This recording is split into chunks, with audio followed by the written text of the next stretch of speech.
Hey, it's me, Puppet DM, and I'm here to tell you all about the sponsors we have here at the Wandering Society.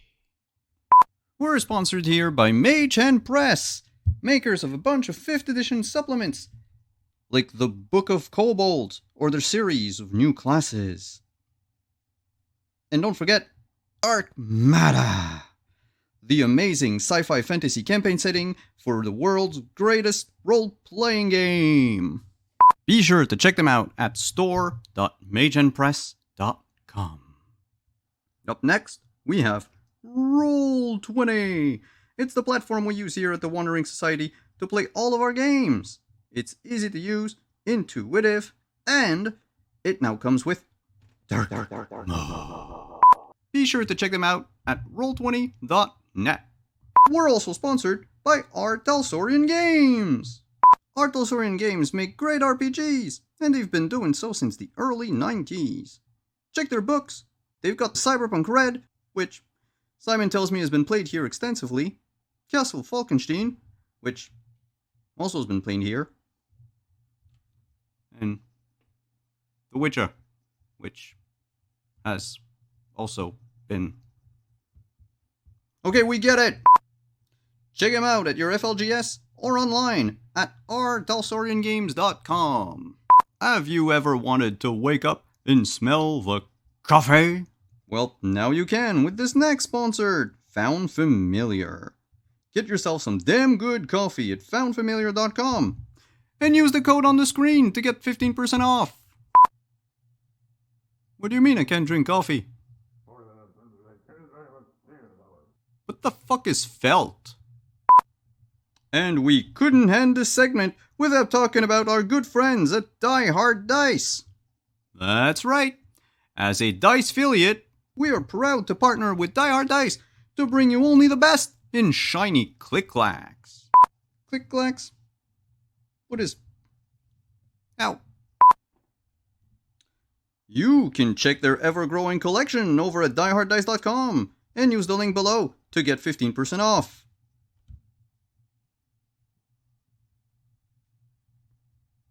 You're putting this all on me? I better get a cut.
Hey, Hepcats, and welcome to Harlem Unbound. Tonight, we're playing Call of Cthulhu with these wonderful people here. My name is London Carlisle, and I will be your keeper of arcane lore. I will weave the mysterious tales. I will tell of their possible destruction, and I will try to break the brains of every single one of you with this game of cosmic horror. Now, I must welcome you all again to the table. Don't mean to intimidate you. We're going to have a great time tonight. We're playing, as I mentioned, I'll show you this, Harlem Unbound from Darker Hue Studios. This is a wonderful campaign setting for Call of Cthulhu set in the Harlem Renaissance. Tonight, we're playing The Contender, a love story, one of the scenarios that you can find in this book right here. So please pick up a copy. You can run this very scenario for your own table, for your friends. or use the resources inside to create your own adventures in the Harlem Renaissance. Now, without further ado, let's go around the table and see who we have playing with us tonight. Let's start with who wants to go first? I guess it's me. Fine. Jeez. Hey guys, my name is Jesus Rodriguez from the Fanable Podcast, and today I'm playing Marcus Ortiz, just a gentleman who's a horn player at night, and by day he helps he's a problem solver. He's helped solve problems in the export and import business. Problem solver. Interesting. That doesn't sound mysterious at all. Nope, not at all. Welcome to the table. Who's next? All right. My name is Humza Kazmi. I'm going to be playing James Bowling tonight.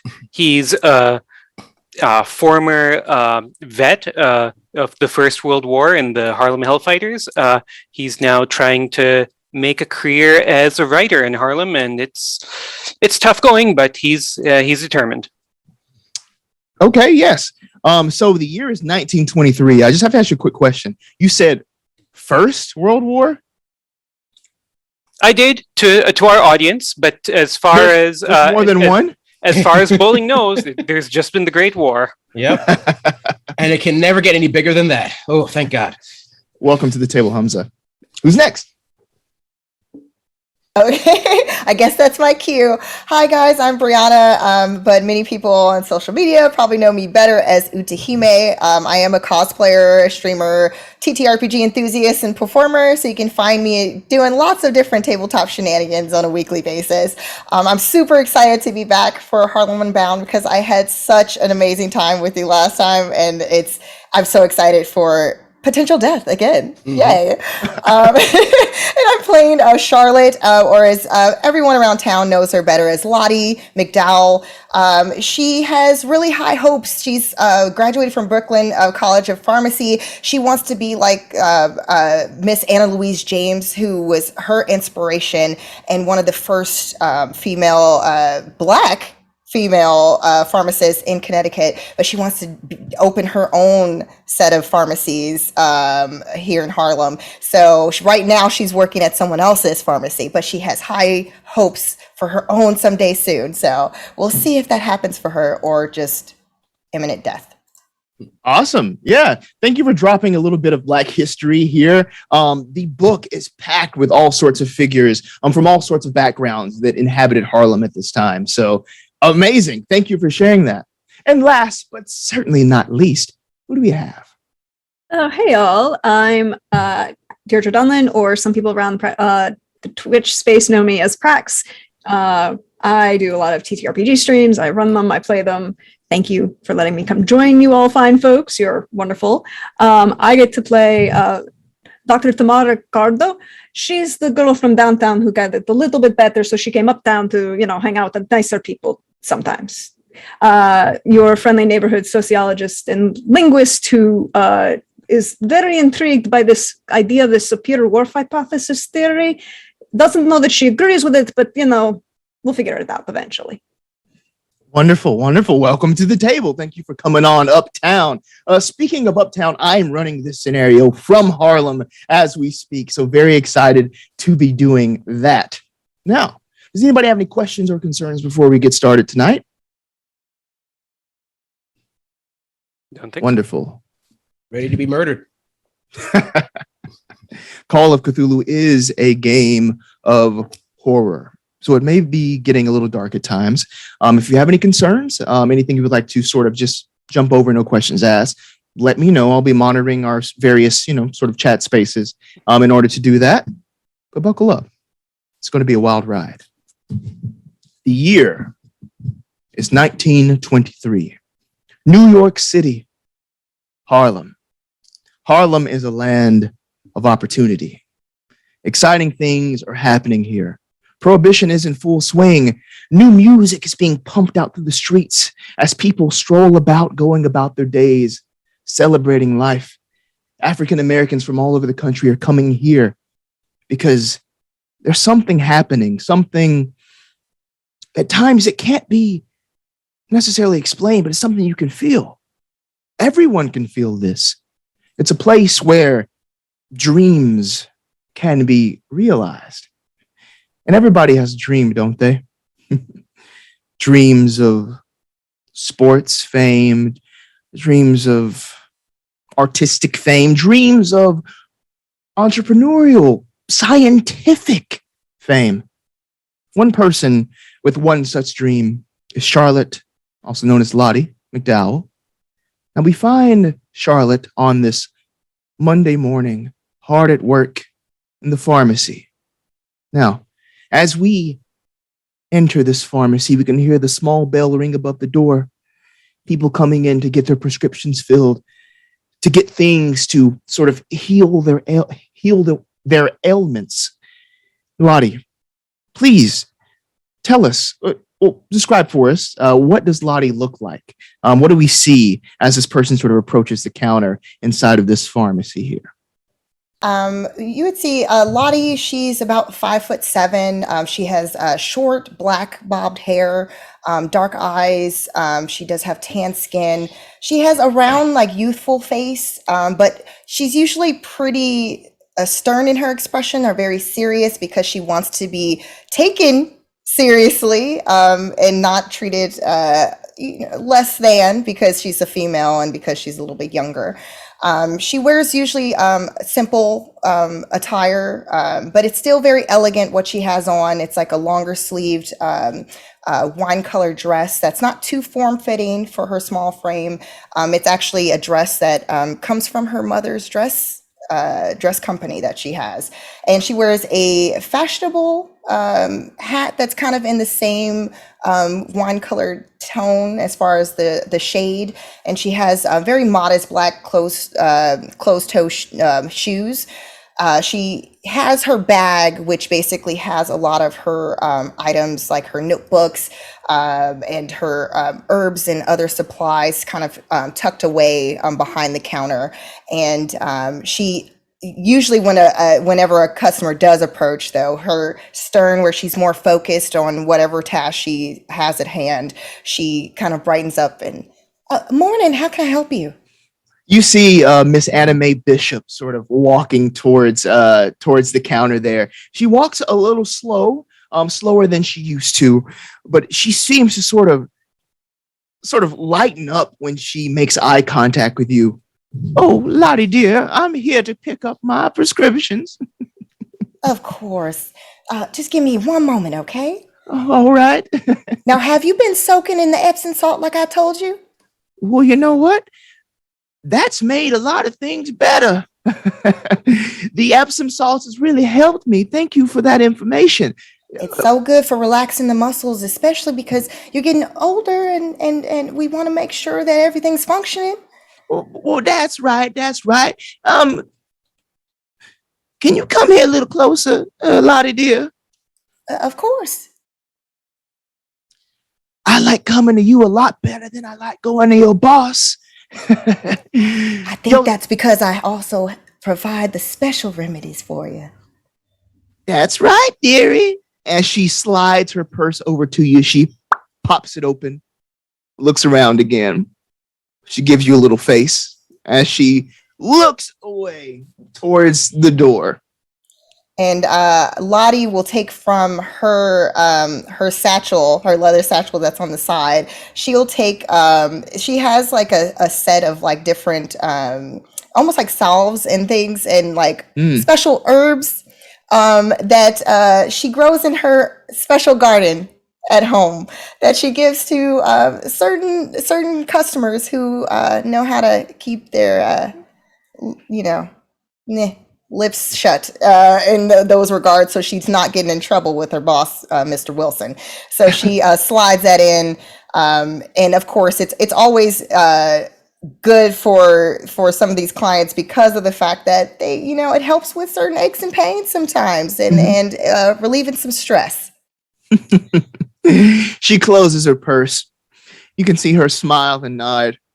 She says, this has really helped me chase after my grandchildren. They are fast, they are quick, and Granny's going to be catching up with them real soon. Thank you for that.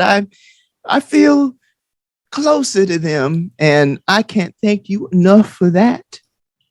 Hopefully they're not misbehaving, and because otherwise, then it's time to break out the belt. Nope. You know me. I know about disciplining with love. Love is important. Remember that, Lottie. I don't have time for love. I'm more focused on my potential business opportunities. Now, what do you mean, no time for love? I'm not talking about a man or a woman or anybody else. I'm talking about that love of your friends, love of your family. Now, I know you love people, and I know people love you, right? I sure hope so. Lottie, I love you. Remember that. Thank you so much. That's the sweetest thing. Thank you. And she squeezes her hands tightly. She squeezes back. Now, it's not a tight squeeze, but you know she's doing her best. And maybe it's a little tighter than it would have been before your help here. Oh, you got to watch out now. Oh, my hand, my goodness. That grip. She sort of steps back. She starts almost like shadow boxing a little bit. Oh, they're going to put me up there with Jack Johnson one of these days. Oh, now watch it. We don't want to push yourself too hard, because then you'll throw something out of whack. That's the goal, Miss Anime Bishop says as she spins around and heads back out the door. Have a great day, Miss Bishop. You too, Lottie. Now, as you can see, we have people here in Harlem helping the masses, people helping with their ailments. But something you should know about Lottie, she's not just helping in the sort of pharmaceutical realm. She also helps with problems here in Harlem. Now, I mentioned there are other people with dreams. I mentioned artistic dreams. Now, I would like to introduce you all to a writer here. Where will we be able to find bowling ball on a wonderful sort of Harlem afternoon? And please, describe what we would see when we see bowling ball hard at work. All right. So bowling balls probably going to be found in a cafe or coffee shop. Munching away at some pastries and coffee as he's furiously scribbling out notes and then crumpling them up and starting over again. He's about 5'10" or so, kind of stocky, very, very round head, which combined with his last name is where the bowling ball nickname comes from. He's usually got the stereotypical pencil behind one's ear that he always forgets about and grabs another one from somewhere instead. So sort of around bowling ball, there is this growing mass of just papers that have been crumbled up, just like laying here and like littering everywhere around the cafe. Exactly. But, yeah, exactly. So you are, probably a regular here. So the wait staff, they don't really mind. But that begs the question, what are you hard at work on? What are you writing exactly? So bowling ball's been trying to put together something that's good enough to get into the messenger when he was in the war, he saw started hearing people talking about this socialism, and he was intrigued. Something that's a fairer shake than what we're seeing out there on the streets. So he's been reading the messenger. He's been transformed by it, and he's trying desperately to write something that's good enough to get there. But a combination of anxiety and perfectionism mean that pile of crumpled paper just keeps on growing and growing. But he's going to get there. He's going to get there one day. Indeed, you will. Perhaps even once you are published with these new ideas that you have, perhaps you'll be invited to places such as the Dark Tower, where Harlem's elite one day will sort of meet and converse about, wonderful ideas, with the best of Harlem. So keep at it. You'll get there one day. That I will. And bowling ball, like tosses away that the little stub of pencil, grabs another one, and starts scribbling once more. Yes. Well, you know what? You have a little bit more time or a couple more hours to really sort of hone your literary skills there. But you got somewhere to be tonight. Like Lottie, you also are helping someone out. Please, let's turn our attention here. I'll show you this if I can. On your maps, I have a map I'll show you in 1 second. Please check out this map of Harlem. Over here at the corner of 142nd Street and Lenox Ave is the Cotton Club, a famous sort of Harlem haunt where people from all over the city have been coming up here to enjoy some entertainment. The finest Black talent can be found here at the Cotton Club.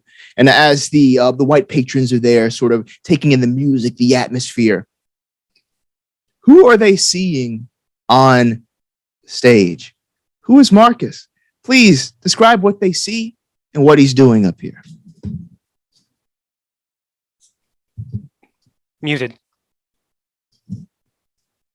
Is obviously muted, gentlemen. No, sorry about that. Okay. The person they see on stage is a fairly tall, let's say 5'10", 5'11" gentleman, with a lean, muscular but lean muscle, blowing on a horn with a newsboy cap on that if you take it off, you realize he wears it because even though he's in his late 20s, he's obviously balding already. Blowing on his horn, giving the best performance of his life is what he'll tell people whenever they ask for any show he's in. And he's blasting his horn and everyone's just rocking to the great tunes that he's putting towards the audience. What people don't notice, because they're pretty far away on the stage, just enjoying the music, is if you look a little closer, it's obvious he's a bit, the parts of the skin that show are a bit bruised or scarred from a bad situation during the day that the gentleman he was working with has not paid him for, and he's very annoyed about that. That's about it. Well, you know what? I'm going to give you the very first roll of the night. May I have a trumpet roll to see how good you're doing up there? Oh boy. Okay, sure. One moment. It's under arts and craft, I'm assuming. Okay. Left-hand side of your sheet. There we go. Let's blow that horn and boom. That is extreme success. Extreme success. If you're new to Roll20, you can see this by clicking the chat icon. It'll have all our rolls sort of pop up there. So wonderful. So with an extreme success, can I explain what happens? Please do. Please tell us how you enthrall the crowd. I started slow. It was just a regular show to them, just smooth trumpet playing, going across the audience, people enjoying it, just having their dinners. But the music started to increase the tempo, and people started just tapping. Like, it was unconscious at first, but then they noticed, no, it was Marcus doing it. The music started blasting higher and higher, and people almost unconsciously started getting up on their feet. And by the end, and I'm going to borrow this from our previous game, it is an early 1920s version of a rave. As basically the music blasted and people were just on the dance floor around their tables dancing to the trumpet beat of the one and only Marcus Ortiz. Yo, Marcus Ortiz is absolutely just ripping apart this music here. There's a band behind you, fully backing you up. The band is in full swing. Trying to keep up. Very hard to keep up. They're trying. You know what? You have a full band behind you, but with as well as you're doing, you're overshadowing all of them. Mm-hmm. All eyes in the room are on you. Forget the band. You're the one. You are the one. And everybody in the room is having the time of their life. They're all having a great time. Everybody is. Well, except for one person. Some person sort of running the shindig around here. The boxer, Jack Johnson, the former heavyweight champion, is pretty upset, to say the least. And you can see him from his office here at the Cotton Club has a window. You can see him sort of looking down at you, and you can see the frustration in his face. He makes eye contact with you and gives you a sort of nod. Yep. As I'm playing, I give him a nod, finish my set, of course. You don't want to leave the audience wanting. And then once I'm done, I head upstairs. Good. Now, as I mentioned, the Cotton Club is bumping tonight. There is a doorman outside, and a person has just approached this doorman. What's your business here? As he looks at someone. Please, Doc, describe your character. Who does this doorman see? And why are they here to see Jack Johnson? So Dr. Tamara Cordo, she's used to not getting recognized. It's also very probably disconcerting because this gentleman probably has to look down a little bit to look at her. She's 4 foot 3/4 of an inch. She's very proud of her 5 foot 3/4 of an inch. Very proud of that 3/4 of an inch. Mind you, the heels are what aren't helping with that, but standing straighter definitely helps.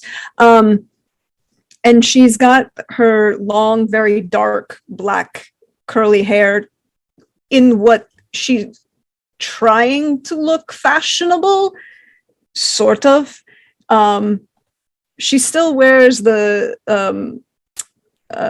silk scarf that her mother bought for her confirmation, and she's kind of tied it around her hair to kind of fake like a very fashionable bob. But then you realize that her hair is almost halfway down her back, and there's no way she's fashionable at all. She's not dressed really for evening wear. It's kind of like a more, what would possibly be a slightly nicer than everyday working woman's kind of dress with a slightly lower waistline and the more square shoulders, but she's kind of accented it with like embroidery and designs from Sicily, from her own from her own family. She's still getting used to this new America, even though she's been here for 10 years now, and she went to university and was very excited. But she's coming uptown because she likes the music and the fun. She thinks that you can have really good music very far downtown, and you can have really good music very far uptown. Everything in the middle is bland. And you've been asked to come here by Jack Johnson himself. And it's almost as if this registers for the doorman who's there. He's like, sorry about that. Yeah, the boss is not happy. You better get upstairs. He is not happy. Okay, I will go upstairs. It is very nice to see you. It is very nice to meet you. Yeah. And you are? Oh, yeah. Steen. Nice to meet you. And there's this moment of like where you can see that she's just, that English didn't quite compute for a moment, and she nods and is like, I'm going to pretend that I understood that and walk upstairs. My name's Steen, he says. But as you walk away, he says, and just so you know, the boss ain't mad at you yet, but just don't keep him stewing. Just head on upstairs. Nobody gets mad at me. I'm very kind and personable. I have one more question, Doc. Are you sort of like recognized in like different like communities? Are you like published and such? I think she is a little bit like, she's like, there's been a couple small articles. It's very, she's started working and hanging out with, I can't pronounce her name. Marijna.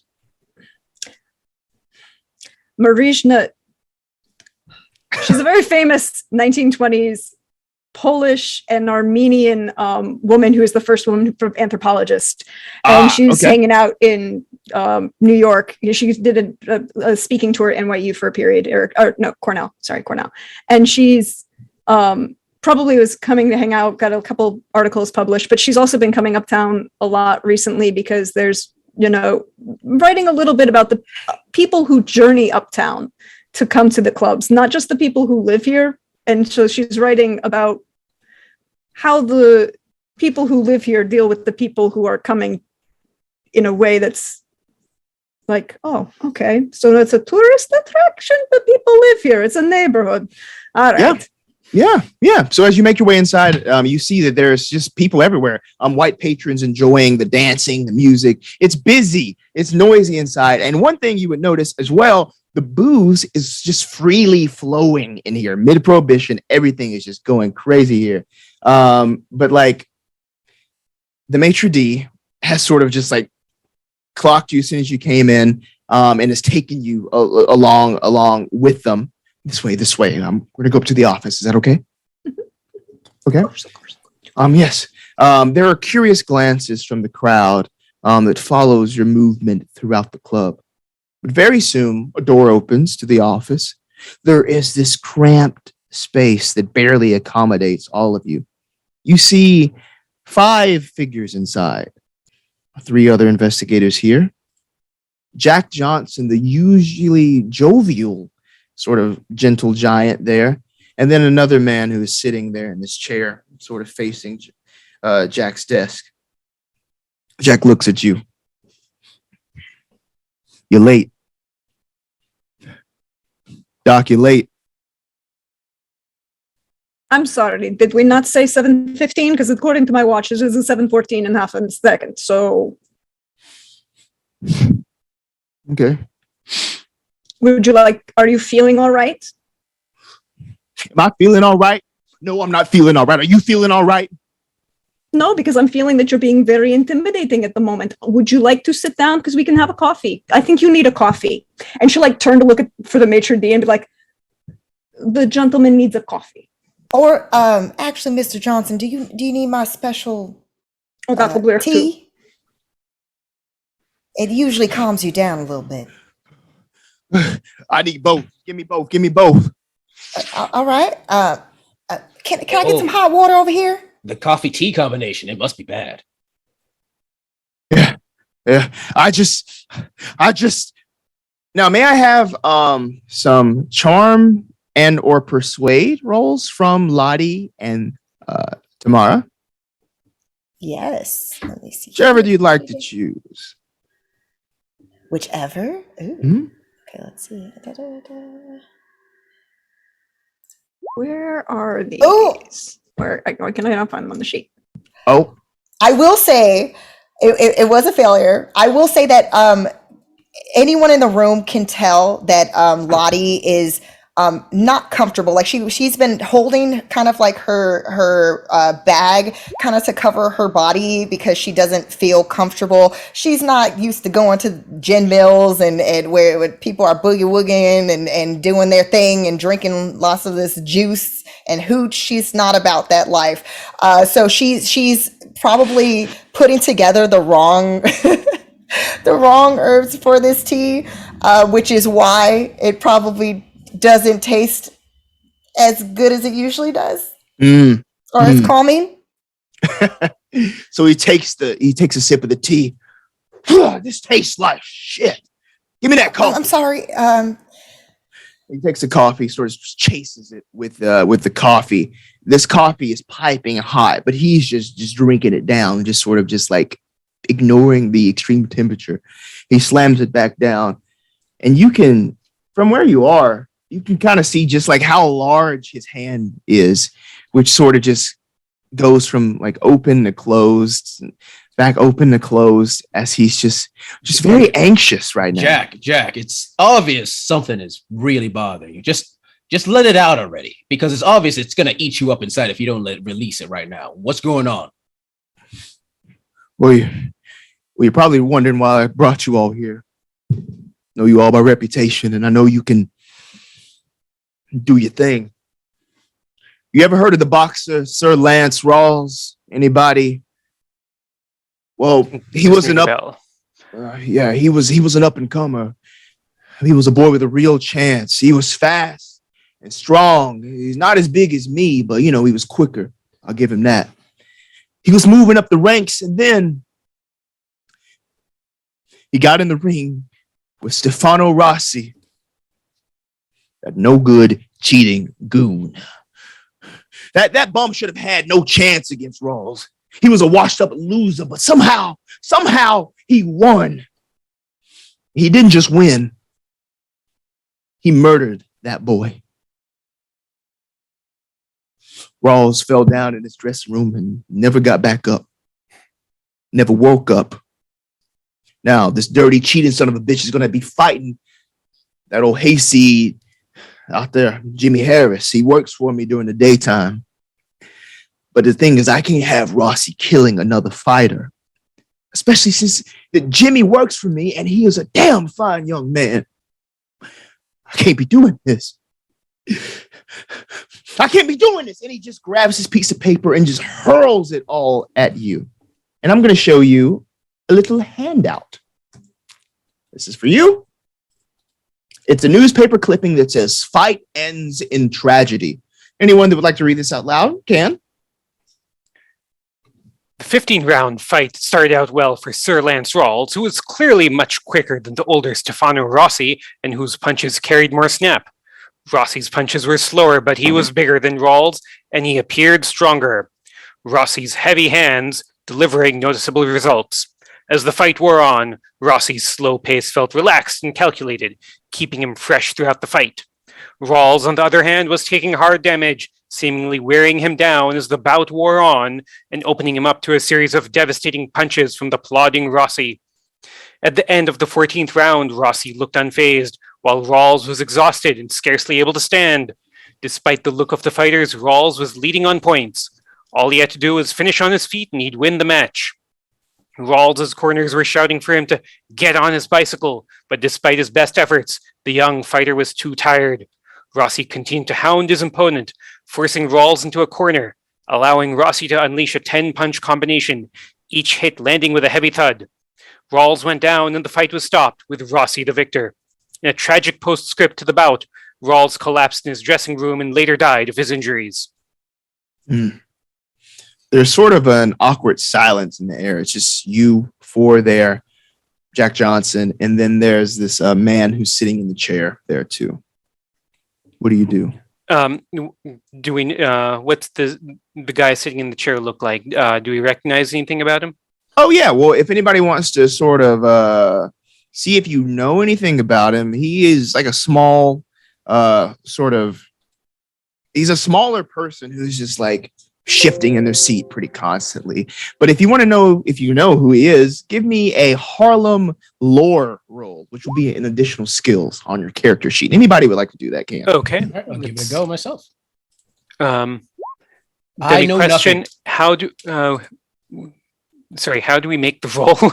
Oh yeah. Oh here. I'll make sure that your edit is toggled off, and you'll just be able to click it. Yeah. Okay, there we go. Okay. Cool. No dice. Okay. None of us have a clue. Oh, hey, yeah. Nobody knows who this is. But that's okay.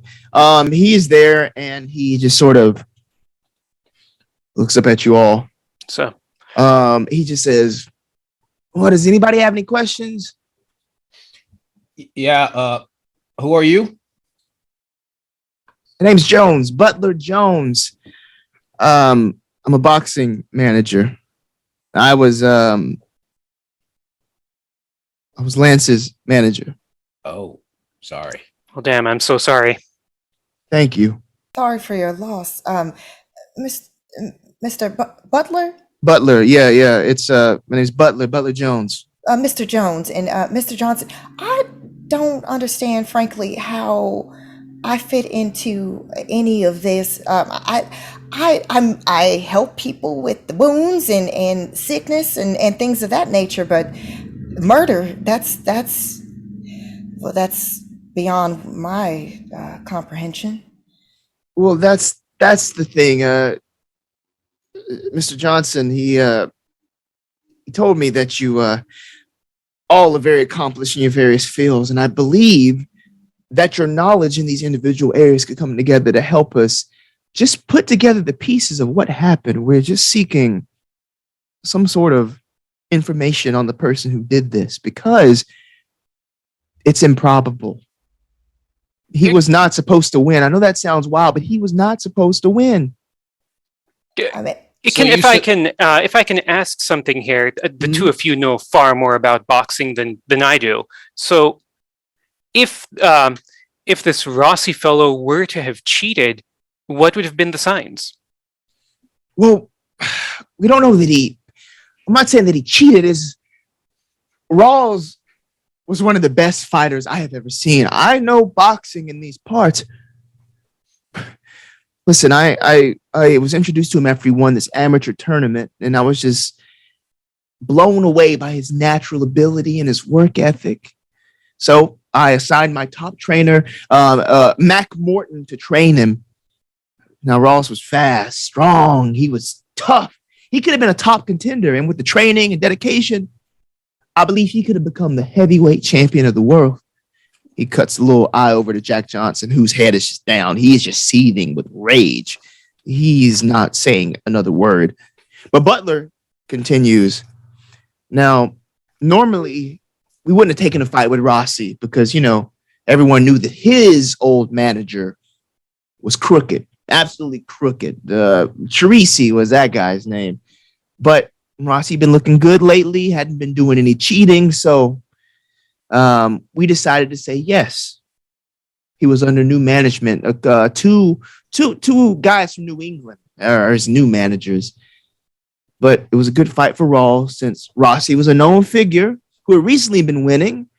But this was an easy victory for Rawls' belt, I just can't believe that Rossi beat him so badly. I just think these new guys might be worse than the old ones somehow. I didn't see anything strange during the fight, but I just want answers. I just want to know about this Rossi fellow. I want to know about the managers, just so we can make sure that this doesn't happen to the employee here. So you're expecting, you think there was foul play on the part of the managers on Lance? Perhaps. We don't really know anything much. We just know that one of my best fighters is dead. And we don't want this to happen to nobody else. That's fair. Is there a way for us to see the body, or I don't know, maybe Mr. Rouse was not feeling quite himself? Oh, he was fine, and he was tip top shape. It was just an unnatural beating. That's the best way I can describe it. Now, the body is with the coroner all taken away, and I even tried to ask and get as much information I could. It was the normal things such as the trauma of just being beat to a pulp. Nothing out of the ordinary there. Everything was expected. But this is more of a preventative measure. I saw him go down after all of those hits. But why? Why? How was he able to do that? That's what we're trying to figure out. We don't want another dead fighter. The article you showed us, it says that you were telling Mr. Rawls to get back on his bicycle. What does that mean? Yeah, to get back into it. Okay. Don't just stay down. Get up. Fight. Give it all you can. He always gave it all he could. Did it look like he wasn't giving it all he could during that fight? He was. But you know what? When you get knocked back down, you got to get back up. Mm-hmm. And if I could help him get back up, that's what I was going to do. But everybody has a limit. I mean, with those kinds of strikes, Lord knows what pain he was experiencing. So what was behind those strikes? It wasn't like anything I'd ever seen, and we just need to figure out what's going on before this big fight that's coming up real soon, end of the week, Friday. You've never seen strikes from Rossi that powerful before, right? This is a loser. He's always been a loser. He's been winning lately with his new management, but he's always been a loser. This is supposed to be an easy fight under our belt, and now. So Lottie, he might be into something, and well, that's what I was thinking. Maybe there's some type of special remedy that was given to him to give him, a little extra stamina and a extra punching ability.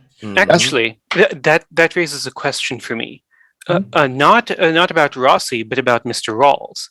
Did anyone come to his dressing room before the fight? Did anything odd happen there? Just me. No, it was textbook. It was just like any other night, for real. It was the same. Nothing out of the ordinary. No small things.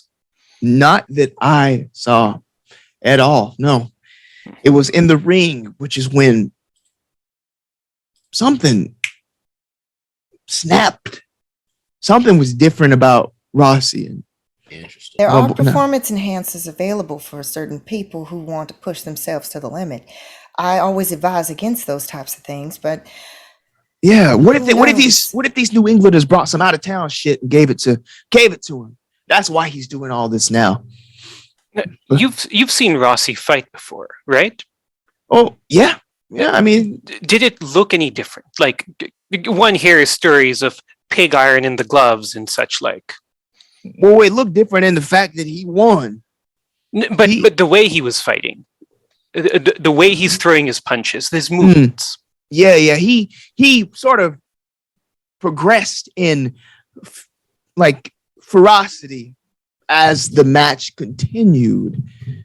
Now, Doctor, So it's all do in you his know demeanor. anything about this? I mean, the things I know about boxing are limited to asking very important questions like who is making the book on the fight? These are very important things. You say that Rossi is doing better now that he's got no management from out of town, right? So who's running his management? Who's making his book? He's doing better? That means the money's being made. Who's making the money? Yeah, These are questions that I should be asking. yeah. Because I can tell you that certain people downtown would not be happy if 2 out-of-towners are coming in and changing the way things are running. That's true. That is true. I mean, yeah, that makes a lot of sense. The local, I mean, the person really running the books around this place, I mean, it's the abacus. He's known around the streets here, but again, that's the thing. It wasn't like anybody was placing high bets on Rossi. Everybody lost a lot of money that night, including, my boy losing his life. So it's an upset. And it's at that moment that Jack Johnson sort of just continues back into the conversation. In my experience, I cannot fathom how an aging, slow, flabby looking, and flat-footed shuffler like Rossi could ever beat Rawls. I've never actually seen Rossi in the ring myself, but everything I've heard about Rossi up to this point just tells me that Rawls should have won. I don't care where you start, but I want answers. I want to know about Rossi. I want to know about him. And I want to know about his new managers. I know his last manager was crooked, but there's something different about these new guys. That's what I want. And that's why I asked you all here. I trust you all. Ortiz, you're giving a great performance out there. And I know you have experience, overseas. You too, Bowling Ball. And your literary skills, your writings, you think outside of the box. Oh well, Mr. Johnson, it's not there yet. It's not there yet. You'll get there. And like a little smile breaks in the corner of his mouth for the first time. A smile that's usually there for Jack Johnson. He looks over at Lottie, and if there's sort of performance enhancers here, you know about that. Well, I asked you here. And Doctor, you know the sociological aspects of this, the people involved, the way that these things move, the way that these people interact. There's nobody better than you for this. You all are capable. And if anybody can tell me what's going on with them three, that's what I want. Because I don't want Jimmy dead. He's one of my best employees. He's a great young man and a great boxer. And I believe in him, and I just don't want to see him go down. Well, we'll do as our best, Mr. Johnson, to make sure that if there is any foul play, it'll be found out before the fight starts. Can you tell us where we can find? Do you know anything about these managers, like where they're at currently, or anything like that? Right now, no. I mean, I don't think they're here, you know. What about the old manager, Teresa? You said the name was. Yeah, Teresi, yeah. Well, what I can say is if you're trying to find the new managers, I know. Well, do you know Jones and Butler sort of start shuffling around again? Yeah, they train over at the Lennox Athletic Club. And I'll show you where that is on the map here. If I can select that for you. Okay. There you go. So you can see it's just like right down Lennox Ave here, but it's at the corner of 135th Street, right there on your maps. So that is where I guess Rossi could be found, where the managers could be found.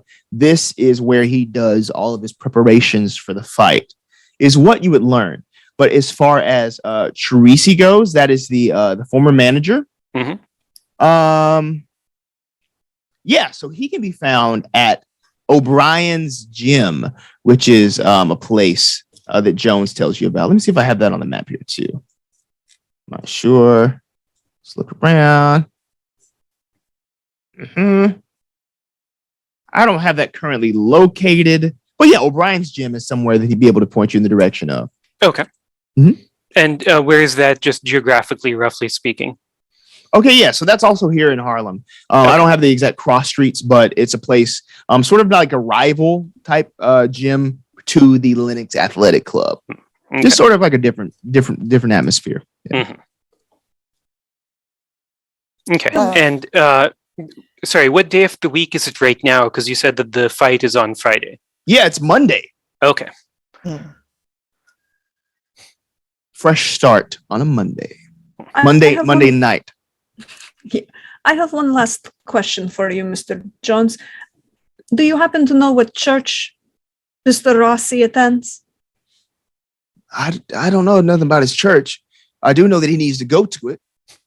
Oh, okay. That tells me a lot of things right away. Thank you very much. Yes. Whew. I need to go too. Any other questions for me or Champ? I'm good. Nothing at this time. I'm assuming that we should just head over to the Linux Club and try to find these individuals. Well, let's maybe let these two gentlemen head out, and we can talk a bit about how we want to approach. Because I think that going to the Lennox Club makes sense, but I think we might have some other options as well. All right. Yeah. So they sort of, usher you out of this little cramped little office. There's barely any room for any of you to breathe in the first place in there. You're welcome to grab any drinks you'd like to enjoy, the rest of the night here if you want to start in the morning, if possible. But yeah, Humza was right. You do have several options. Yep. You could check out that athletic club. You could go to O'Brien's Gym to see if you can find that old manager. Yeah, those are just like, two of the options. So just talking out loud, thinking through our options here, Dr. Cardo's point about the bookie and who's making out well, like Butler and Jack didn't know about anyone who'd won, but seems to me that there may have been someone who knew what was going on if this fight really was rigged. And if we don't know anything about these two New Englanders, right? Coming from up north. But I bet you that Teresi, like, if Rossi was on his way out when he was with Teresi, and then these two new guys come and snap him up and start seeing him make big wins, Teresi is going to be angry and he's going to want to take it out on someone. So I bet you he's probably going to want to spill the beans on what he knows, if anything. And Mr. Jones said that Rossi was supposed to be an easy win for Mr. Rouse, but he had been doing better, which is why they took the fight in the first place, right? So that means that there's been enough change in Mr. Rossi's behavior to be noticed by a bunch of people, which means that someone would have bet on him. Not a lot, maybe, but enough to make it interesting. You don't have a fight like this to what could be a contender fight with an absolutely nobody, and nobody's making. I mean, the expected winner would have the most bets, but there should be somebody. Yes, I don't like that nobody knows these people from out of town. It all seems rather suspicious. I really want to try to find out. I mean, what kind of meat and potatoes or whatever he was consuming to have that kind of vigor in the ring to the point where the poor thing lost his life. No, you know medicine far more than I. Can you think of anything that causes someone to become stronger and tougher over the course of a fight like that? Well, again, there's different ways to boost one's energy and ability. I would have to try to get my hands on whatever they were potentially using or lacing things, with. I without that information, I can't really look into it further. And if we don't have any type of vials or anything for me to try to see traces of, I'm sorry, I wouldn't have any answer to that. Fair enough. We need to get to the Lennox Athletic Club, talk to those managers, and if Ross is there, possibly figure it out there. Maybe grab a sample of something. That's what I'm saying. Maybe something they're drinking or eating. Has a little something extra. Yeah, to say the least. If you wanted to give me a pharmacology roll, you could see if you would know of anything specific. Yes. To look out for. I would like to do that if possible. It'll be on your sciences, so that'll be on the right-hand side of your sheet. Okay, 1 second here. Pharmacology. Here we go. All right. What do we get? Oh my goodness, I am just not doing well tonight. Yep. I do not, but that would make sense since I think for Lottie, she does more hands-on in general as far as that kind of thing is concerned, tracing. Okay, yeah. You've heard sort of rumors that around the Olympics, a lot of people have been using just like coffee, just like consuming just like large amounts of caffeine as sort of like a performance enhancing type thing. That's mainly all you can think of. Maybe this guy had like a lot of coffee before the fight. Yeah. It could have been, for all we know, it could have been coffee and just high amounts of caffeine, gets the heart pumping and the body going sometimes. So it's a possibility. It could have been something along those lines too. Bowling ball kind of pauses, does a double take, starts envisioning how many cups of coffee he's usually downing as he's scribbling out his stuff, and kind of gets a far off look for a moment before shaking himself and looking back at the rest of the group. London, what time of day is it currently? Yeah, it's at nighttime. It's probably like past 10 p.m. right now. Past 10 p.m. Okay. All right. So would I know if something like the Lennox Athletic Center will be open right now? Is that something we will wait for tomorrow? I mean, you could go by. There might be some people training like late at night, but perhaps. I mean, it's worth a shot since at least I'm still awake and only partially drunk. We can probably head over there. Or if you want, we could perhaps split up. Some of us go to the athletic center. Others look up Teresa to see if he has any leads as well. I think it makes sense to go down to Lennox, see what we can find out. I can if they're open, I can try and pump folks for information. I'm a writer. I'm trying to do a story, trying to find out about what happened with this upset.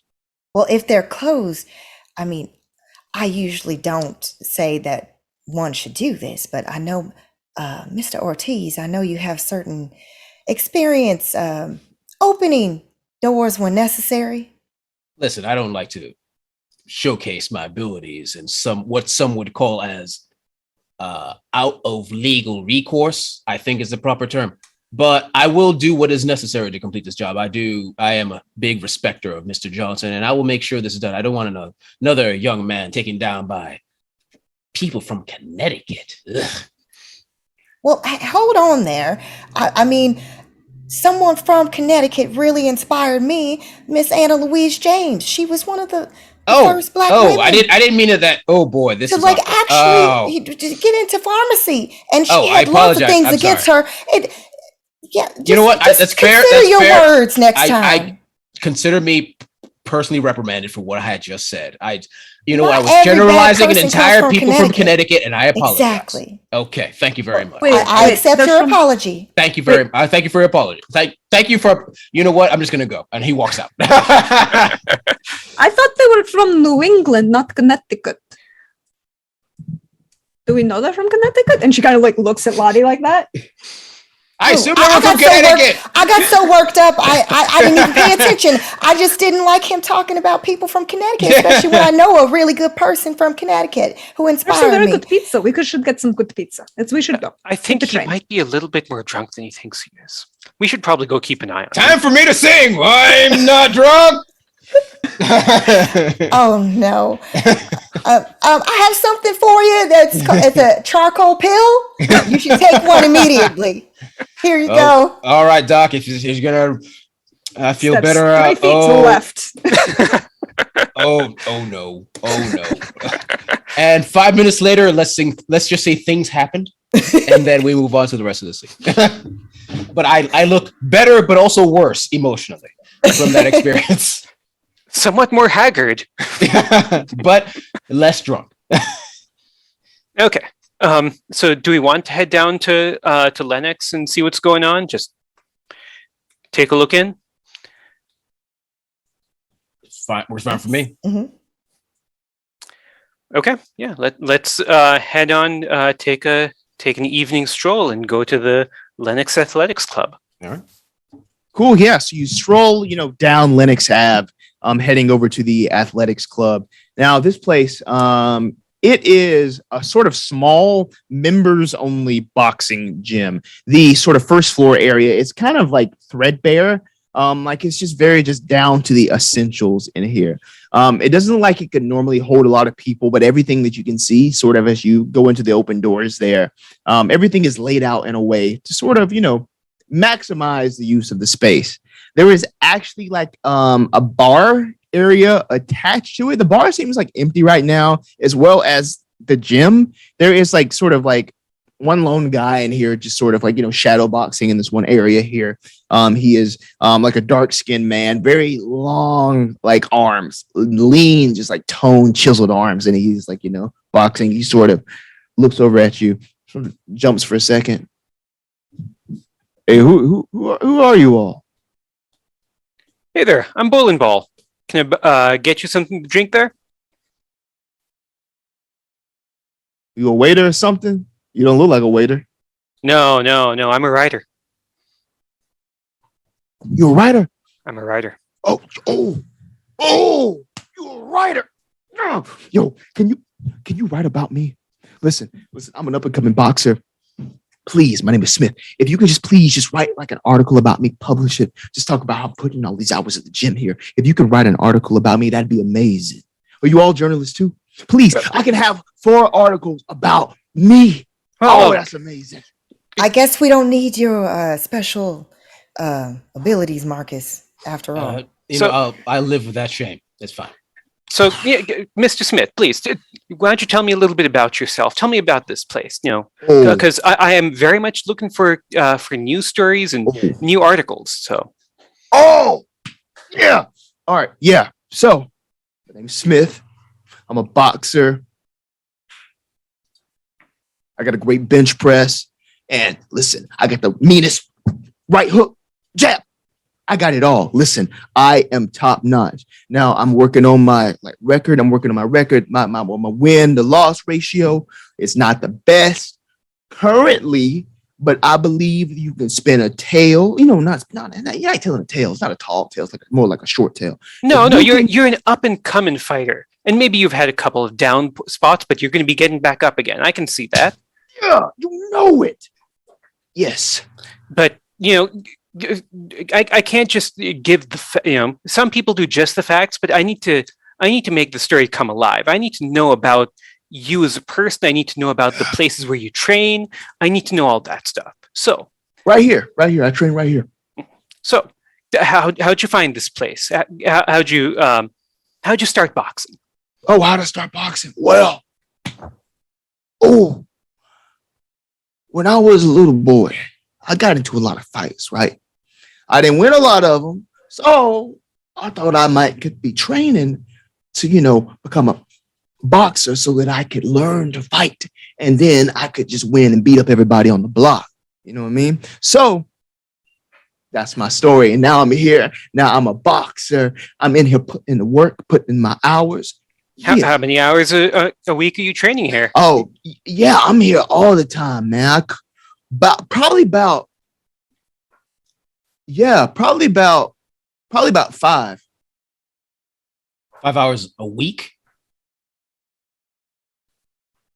Yeah. When Riveting. did you start training? Yeah. See, I was a kid. See, I just didn't want to get hit. So I started training. I've been boxing a while. Yeah, about 5. How many matches have you actually been in? About 3. 3. Yeah, You but fought they just against. amateur fight. You never heard of them. But they're tough guys. Well, I got to get the names for my story. Now, are you just beating up your gums right now and just talking some nonsense to us? How do you really have boxing experience? Does anybody want to psychology him? I'm going yeah. to. Do we Lottie need is one? going to. Why are we talking to this person who probably is like not even someone we should waste our time on?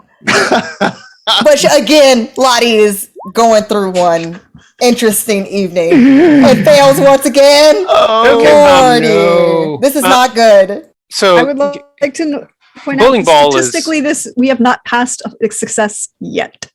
um, I'm hoping that means we're going to be on an upward. bowling Take, ball I hope. has made a hard success. Oh yay! Oh, nice. So Bowling Ball knew what he was doing this whole time. He can see right through this guy. He has not been boxing long. He is not that good. He just has big dreams, And seeing that you all are reporters, he'll say anything to get some sort of exposure that might boost him up. So he's beating his gums just so that he can talk to you all. So I'm trying to kind of like evoke little details, and I'm trying to turn the conversation a bit to the other people who are here. Okay. Getting some character for the club, because I got to fill this out. So trying to turn does he know anything about Rossi? I heard that some of the best fighters are coming from around here, aren't they? Oh yeah, there is. Rossi Yeah, killed that guy. Yeah, killed that guy. Tell me more. You didn't hear about it? Yeah, he beat up Lance Rawls, killed him. Now Rawls was mean. Rawls was good. All right, I looked up to Rawls, killed him. Nobody saw it coming. But hey, maybe I can be like that. People have looked down on me in the past. Maybe if I keep training here like Rossi does, I'm going to rise up one day. I'm going to upset some fools. But yeah, Rossi trains here. He's here every afternoon, around noon for a couple of hours. He gets him and his new trainers. They hang up at the bar. So yeah. New trainers? New trainers? Yeah. Oh no, it's not new trainer. I'm sorry. Yeah, it's just he has his trainer, but it's new managers. I'm still learning how the bureaucracy of this place works. Now, But yeah. do you know the ins and out of this particular gym? Like, if we wanted a tour, because we were going to take some photographs later during the day, we want to know the best areas to take really nice photos of you guys doing your thing. So if you could show us around, especially like locker rooms where things happen behind the scenes, even an office. Oh yeah, I can show you around the place. Yeah, of course. Wonderful. And he seems to be very he's open to showing you these things that you kind of saw through his thing, and you're still talking to him. So he's feeling pretty good about that. And could you tell us a Lottie little bit wants to about, look around for sure for Yeah. anything. and do you know anything about these new managers? Like, have you seen them before? Like, what do they seem like? Have you seen them around? Or Yeah, I seen them. Yeah, they used to hang up at the bar. They're usually trying to, book all of Rossi's things up there during the day. They're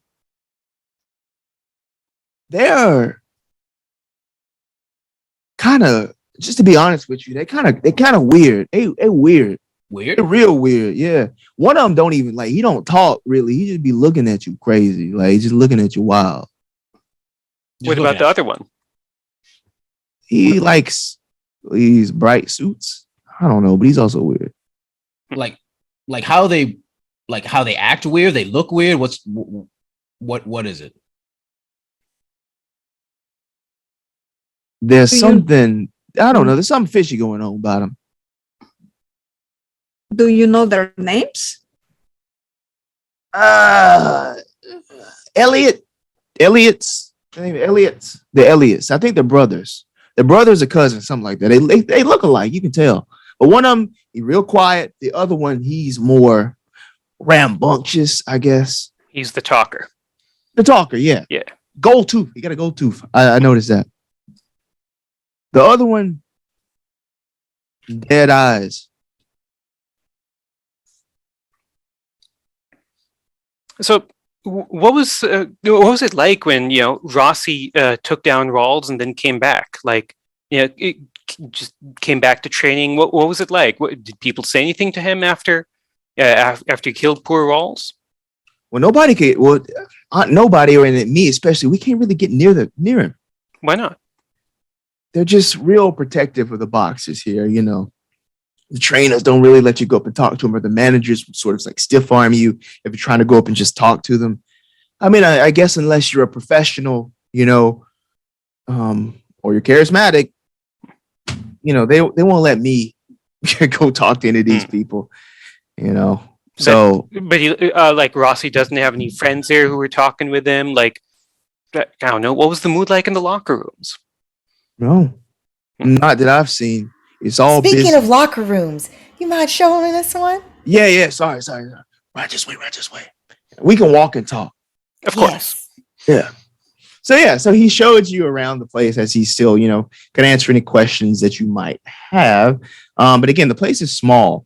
There's a small bar and there's a restaurant that's attached to the gym. It's well maintained in here. It's fashionable at the restaurant. There's like a dining area. There's a bar with dark mahogany wood. It's polished to a shine, even with nobody here. It's just like there are gaslight fixtures here. They have like also, no, they're gaslight fixtures, but they've been modified to electric in here. So this place is like top notch. The boxing gym is below, where he eventually leads you into the locker rooms, which are clean. And you can tell from each locker that each one has a assigned keyed lock on it. Yeah. Okay. Bowling Ball's gonna like go ahead and draw out a quick sketch of the area. Just getting it for the story. So. Trying to note if we can see like where Rossi's locker is, if it's labeled or anything. Yeah, they don't seem to be labeled, just with numbers, but you can see your friend here sort of like racking his brain to try to remember which one is Rossi's. Let's see. I thought it was one of these. You know what? Are y'all trying to like interview him? I'm sure they might be able to talk to some reporters or something. Are you trying to like get in with Rossi? I mean, I'm trying to put together a story. I'm going to see where the story leads me. Got you. So what I can do, if you can also, put me in your story, I can do a little reconnaissance. I can look around and, see what I can find out about the Elliott brothers, cousins, people, and Rossi, and just let you know. If you come back about here, we can meet up somewhere. I'll keep an eye out. So you want to be our inside man? Huh? Yeah, inside man. I like that. I'm going to use that as a ring name. Oh, that's great. Inside man. Yeah. You'll be the man. The man. I'll be the the man. man. The Yeah. man. Okay. Yeah. Yep. Come back and I'll see what I can do. All right. You do you. We'll touch base with you in a little while. All right. It's getting late. I'm gonna put in a couple more hits. Then tomorrow morning I'll see you sometime of this week. Yep. Maybe Yeah. tomorrow night. Let's try for tomorrow night. You're gonna come back to the gym tomorrow night. Yep, All tomorrow evening. We'll swing by maybe around this time and see if see what you've heard. Yeah, I'll be here again. Rossi and the Elliots, they're here doing the daytime around lunch. Pop in if you wanted to do anything there, and I'll be back here. And also figure out which of his lockers, where they usually are. So that way we can get a visual and figure out how we're going to do all of the photographs for Yep. the article. And that said, we need to know your locker also. We need to make sure that Yes. we're getting you in there too. Exactly. All right. Yeah. But It's something remember, about somebody who is in front of their things, getting ready and doing the raps and such. It's really exciting. But remember, we can't have any word of this leaking out. If this gets to some of the other papers, like the story is only good when it's fresh. If someone else starts taking over this beat now, Yeah. Yeah. 2 eyes, 2 ears, only the one mouth, And 2 fists. 2 fists. I'll see you all tomorrow. Have a good night. Bowling ball claps him on the back and they head out. Yep. As you head out into the Harlem night, there is a figure standing across the street as you all sort of mosey about going your separate ways to turn in for the night to reconvene tomorrow. This figure watches and then slinks away. The shadow goes back to their hiding place. They now have someone else to follow. 4 more people to follow than they usually do. We're going to take a break here and then come back with more Harlem Unbound. Uh-oh, Skedios. All right. No. Cool.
and welcome back. Welcome back.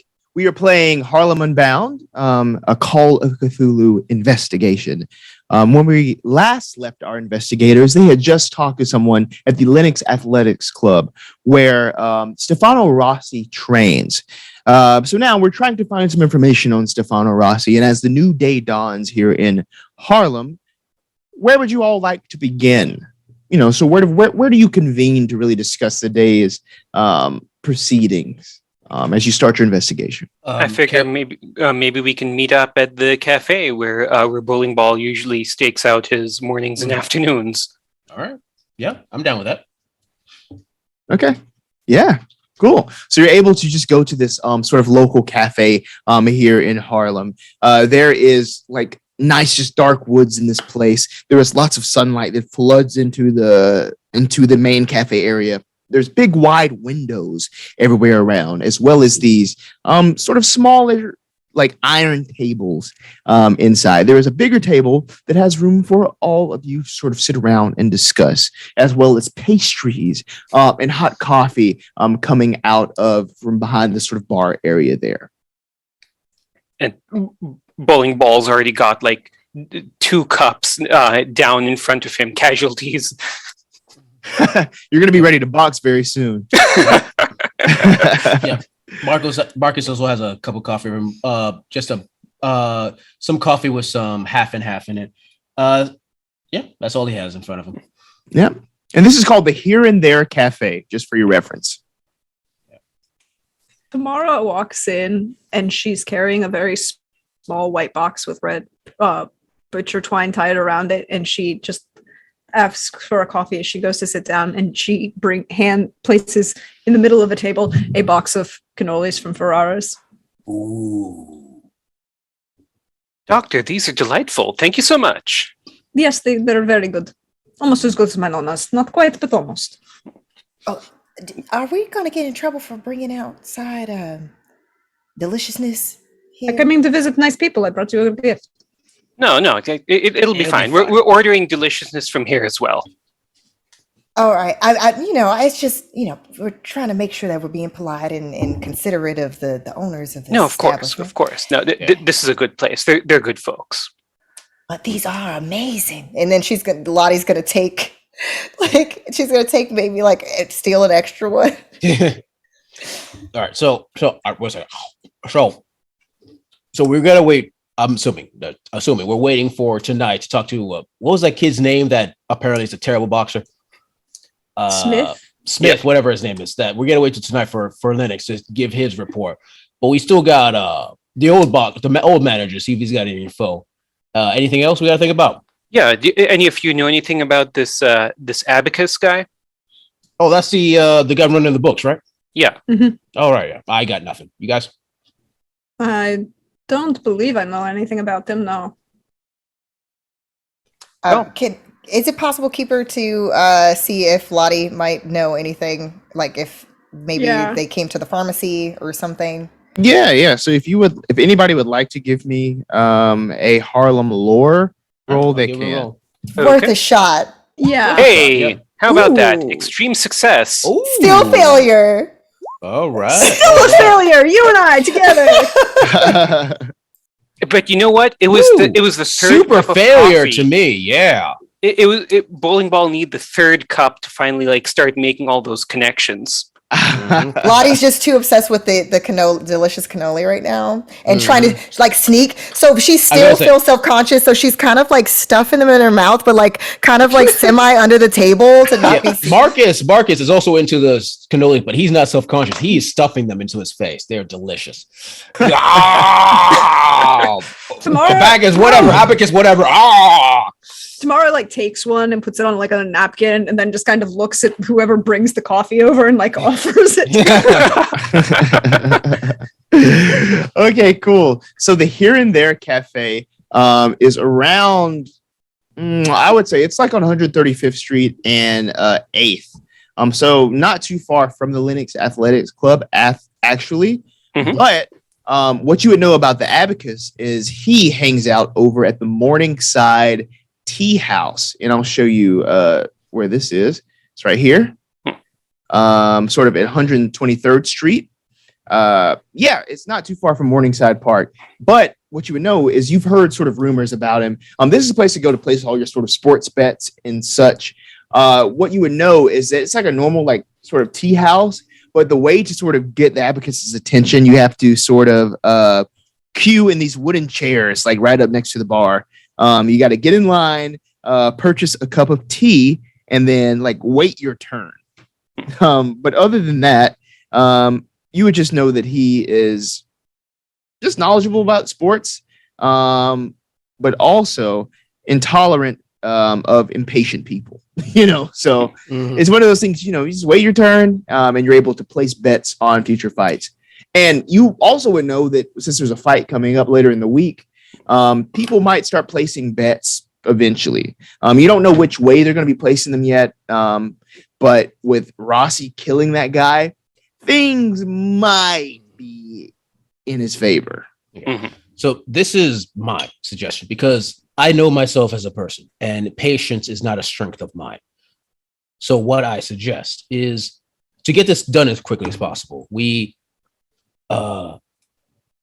I've heard this term somewhere before that it is supposedly detrimental, but I see no problem with this splitting the party.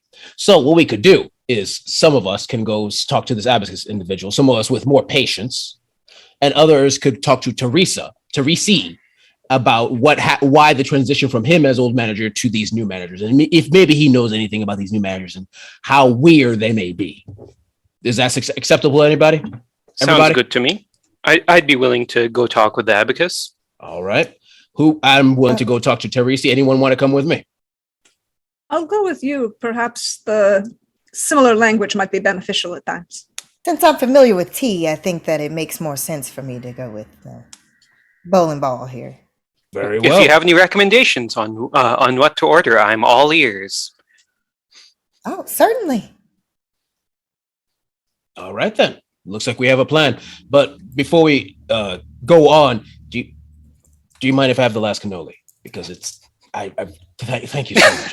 Oh God, this is so good. Like, I've never had anything like this. And he's just stuck in this. But ours is open until 11 p.m. or 3 o'clock in the morning every day. Okay, I'm now a new customer. Okay. Bowling Ball will go ahead and settle up the bill here, and adding on a good bit extra for the outside food coming in. But so what do you say we meet back here around lunchtime, 2 o'clock, something like that, and just see what we've been able to put together? Works for me. All right. Phenomenal. Okay. Awesome. So who's going to see the abacus? Bowling Ball and Lottie. Bowling Ball, Lottie. So that leaves the other two going to see Teresi, right? Yes. All right. Let's do I have a coin I can flip? I'm just trying to see where we're gonna go take the story. All right, cool. Odd. So we're going to start with a trip to see Teresi at O'Brien's gym. So as we head on over to O'Brien's gym, it doesn't take too long before, after a couple of asks around the place, you're pointed in the direction of Teresi. His name is Valentino Teresi. And as you're pointed towards him, you see this man there, and I'll give you a little quick description of Teresi. You can tell that this sort of middle-aged white man, he was a former boxer. There is like the basis of like a strong frame and physique under there. It's getting a little plump, but you can just sort of sense this spirit of gruffness and callousness in his demeanor. As he is there, he sees these two people keep eyeballing him, and he'll look over at you, look back away, and do what he was doing, just moving around the gym. Look back, see you still looking. Can I help you guys? Mr. Teresi, sorry for bothering him. I'm sorry if you're in the middle of something right now. Teresi. Charisi? It's not. Chorizi. It's yeah. Chorizi. Sorry. Chorizi, yeah. I apologize. Like she can pronounce it better. Like my American tongue cannot. You understand? I apologize 100%. Yeah. I Anyway. can tell. Yeah. Anyway, we just wanted to ask you some questions, if that's okay with you. No, it's not okay with me. I'm a busy man. Sorry. Yeah. Even Signore, if it's about pepicere. Oh, okay, cool. Please, may I have a either charm or persuade, or whichever you choose, Doc. You'll get a bonus die to it. Okay, so how do I add a bonus die in this sheet? Is it So you'll just roll like normal. normal? Okay. And persuade. oof. Okay, so now you see in the chat where it says bonus/penalty. Yep. Click that. Ooh. That 6 is going to replace the 10's place. So instead of 81 versus 75, it's 61 versus Ooh. 75. Oh, look, I Nice. succeeded on something. Very You nice. succeeded, yes. Yeah. Cool. So he turns to you and says, I apologize. How may I help you? You two got some questions. Yes. Do you have some time, Signore? Marcus Yes, is standing indeed. back because obviously he is in the way of this conversation. And she will actually, because it just happened, she will actually just let like the scarf fall from her hair just a little bit because she's used to dealing with Italian men. And she knows that if she fakes being interested in him just enough, it works better. Got you. We had heard that you were a Signore Rossi's Manager, yeah. I was a former manager. Yes, I was. There were some perhaps rumors that were about the towners are taking over. Yeah. Some guys from out of town. They came and bought out his contract. They asked me about it. Initially I said no. Listen, I didn't want to let a good thing go, right? I mean, I've been guiding Rossi throughout his entire early career, but he started losing fights. I just decided to take advantage of this. I organized some stuff with Rossi so that he can throw some of his matches, which became pretty lucrative for me. But I didn't want to let a good thing go. But I changed my mind and released him from the contract and, let these other guys take over. Who are they? Familia. They're brothers, yeah, the Elliott brothers. I remember talking for a long time to the younger one. The older one didn't really say much. He just kept looking at me like this. But I don't care what happens to Rossi. I don't care what he does now or anything like that. Oh. So you don't want to be making money on him now that he's winning all of these matches and not just throwing them?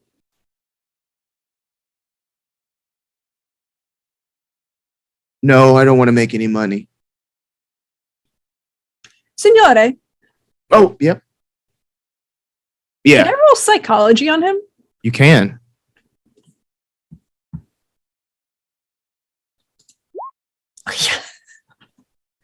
It's actual success. Okay, Now, so you could, it's out of just putting there, like you could spend luck to make it a critical, like was it critical, like extreme success? I was just about to say that. Okay, sorry. Yeah, you could spend Yeah. luck. If you spend 3, it'll be a hard success. Hard success. If I spend the 3 luck, it'll drop it down to 25, which would be a yeah. hard success. Yeah. If you wanted to. Where's my luck stats so I know how much I have to spend? It's a very important question. Oh, I have plenty. Never mind. Yes. Oh, I'll do that. Okay. Oh, you're gonna spend the luck. Okay. Oh yeah, Okay. I'll spend the luck. Okay. I All play right. Cthulhu. I understand where this goes. So what you're going to realize is that his eyes sort of glaze over whenever he's like talking about the Elliots. It's strange how this happens, but like especially when he's talking about like not caring I don't know if that's really the truth. It's just almost as if he's just almost like out of his body whenever that happens. Signore Cerizzi, do you know Oh, yeah. what church does Signore Rossi attend? Oh, he doesn't go to church. He mostly has made box in his life ever since he got back from the war. He has a wife and kids. Spends the rest of his time there. If he's not in the gym, he's with his kids, mostly here. Okay, so then, do you know where we can find the charming wife? They have an apartment. You want his Well, address? You're just gonna go drop in on it? I want to make sure that they're doing all right because apparently you don't want to make money anymore. Oh no, I don't care anything about him anymore. I'm completely done with Rossi. I'm done. I have no more deals with Rossi. Signore, Yes, sorry. who did you bet on for the fight the other night between Signore Rossi and Signore Rawls?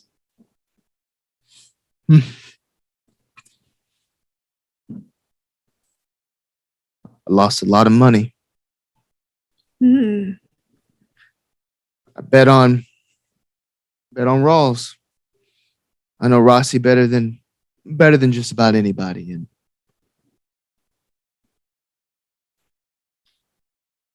I knew that he would win. No, I knew that he wouldn't win. No, I knew that he would win. No. I was surprised. No. I'm sorry. It's okay, Signore. I understand. You're having a bad day. You look a little unwell. Have you seen your doctor recently? You No, look a I little don't, tired. I don't go to the doctor. Sorry. Maybe I do need to lie down. What were we talking about?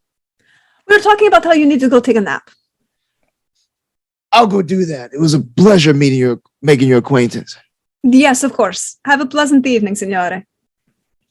You too. Good meeting you. Good meeting you. He gives you a light little punch on the shoulder. Yeah. And as soon as we're out of each other, he seemed off. I've never met a man who could not handle the fact that he was going to lose to make money. He wasn't going to make the money. So he seemed. Do you think something happened to him maybe to make him like that?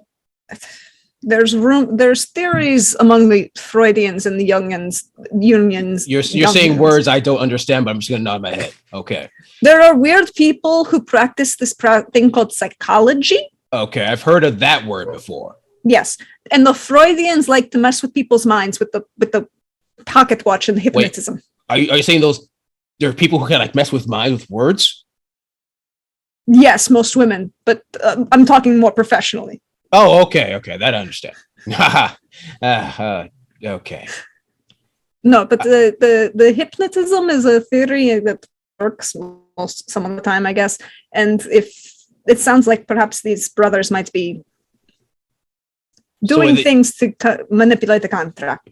Wait, are you saying they're like using like psychology powers to like mess with his mind? Why else would a gentleman like that give up something that he knew was going to make him consistent money? You got a point, because I met this guy for like 5 minutes. I already could tell he's a greedy bastard. So definitely something screwed with his mind. Oh, that is terrifying. All right, we got to bring that back to the crew. All right, we figure this out. I take a bath and get rid of all of this creepiness from me. All right, let's do it. And we head back. Meanwhile, at the Morningside Tea House at 123rd Street in Morningside Ave, there is this small establishment. It's very nice here. A man greets you very warmly as you come inside. You usher inside. But you do see Atticus, the Abacus Lewis. there. He has a nice nickname. He's sitting there he's in his 40s. He's dressed in this finely tailored suit. It like fits him to a T, fits him perfectly. He wears his age very lightly, always impeccably dressed here. He's sitting in this comfy chair. There's some man sitting in the opposite chair from him. Appears to be making a bet. You're able to sort of get in the line of the people placing bets with the abacus. And soon it is your turn. I have a question, Keeper, first. Would Lottie know the very, basically the tea that would probably be the most impressive to order on this menu, since she's familiar with teas, but I'm not, as a player, I want to know what on the menu is available, so that way we can make a wise choice. Well, there's a to get his specialty. attention. There is a specialty if you're trying to talk to the abacus, and I'll give this to you from the lore roll earlier. You got to get the oolong tea. Perfect.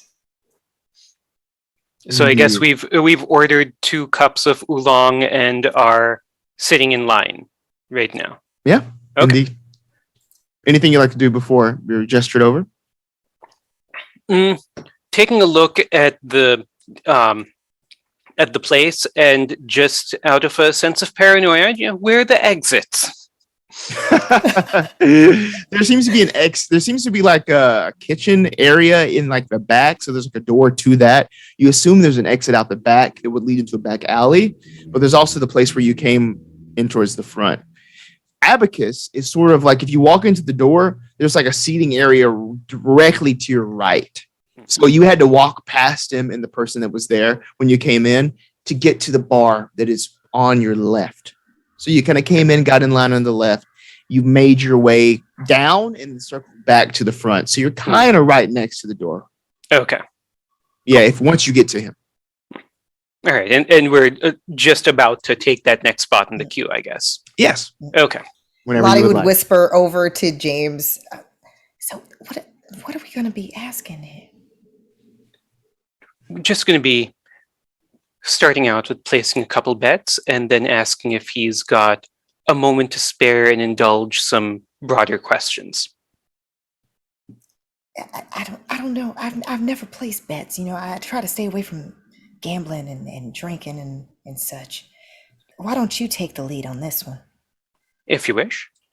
But discussing of tea, that's right up my alley. Very good.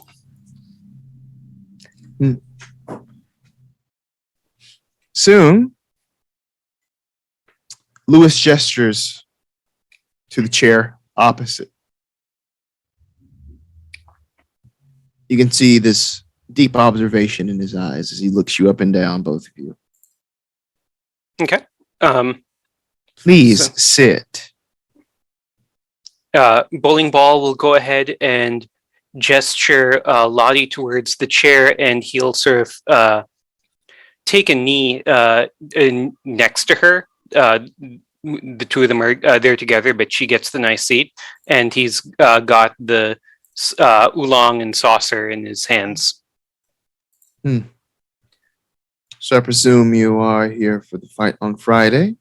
Who are you placing your bets on? Rossi, Yes. of course. No, actually, sir. What are the numbers looking like for his opponent? Now, why would I give you that information? Just getting a general sense of where things lie, but I'm certainly willing to put down 20 on Rossi's opponent tonight. Excuse me, on Friday. Interesting. Okay, well, please do. And Rossi has been very popular, I will say that, but we can go the other way for Harris. 20 on Harris, that's fine. and I recognize that you're a busy gentleman, but I was wondering if I could take up a moment of your time with a few questions.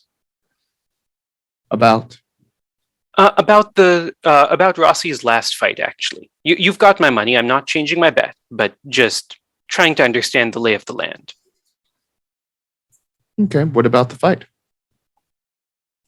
I know that Rawls was obviously heavily favored to win, but was there anyone who was backing Rossi? Anyone who was having a good time when everyone else was down in the pits?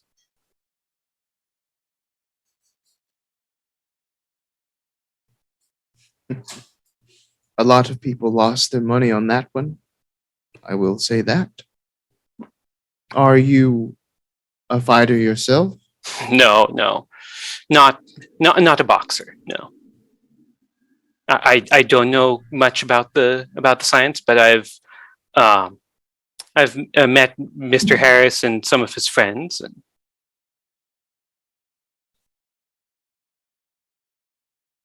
yes, sir. I could see it in your eyes. You seem to be a killer. When there was need. I'm not a boxer. Bowling Ball smiles a little smile. And you, Miss, Oh, yes. are you placing any bets today? Oh, that's not quite something that I partake in. I'm just What? here for the tea. You know, especially this oolong here. It's always light, aromatic, and downright ethereal, don't you think? Hmm.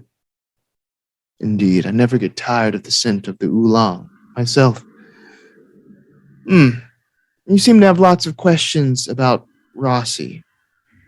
Do you know something I don't know about the fight this Friday?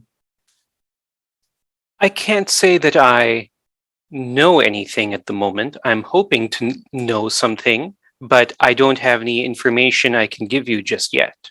Well, I'm very curious. Uh, If you do have information, I would like to know. If I may ask, and I wish to stress, this is a hypothetical. This is a hypothetical, and I have no information as of yet on this point. But should it be discovered that one of the boxers in a match has been taking steps to weight the match, what would be the outcome to the bets that have been placed on it? Well, lots of people place bets, including those with lots of power here in Harlem. Those who have a way of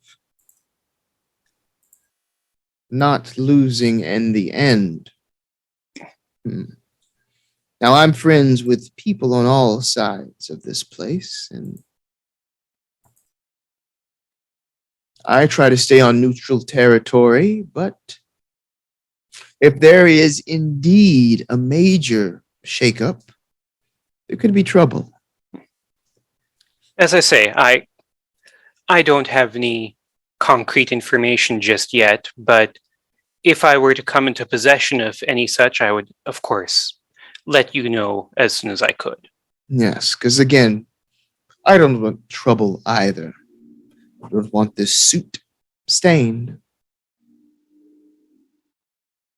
I think we understand each other, Mr. Abacus.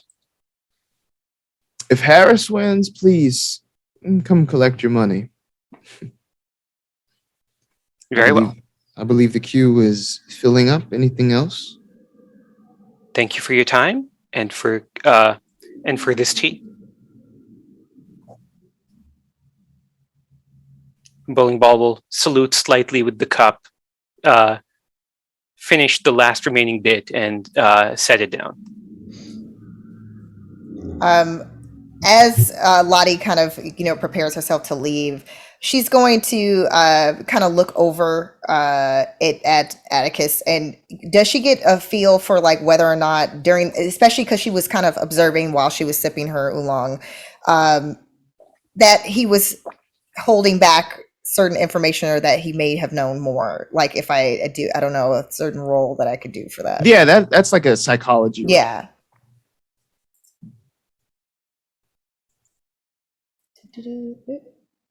Where are you? There we go. Oh! I saw nothing. I was just enjoying my tea.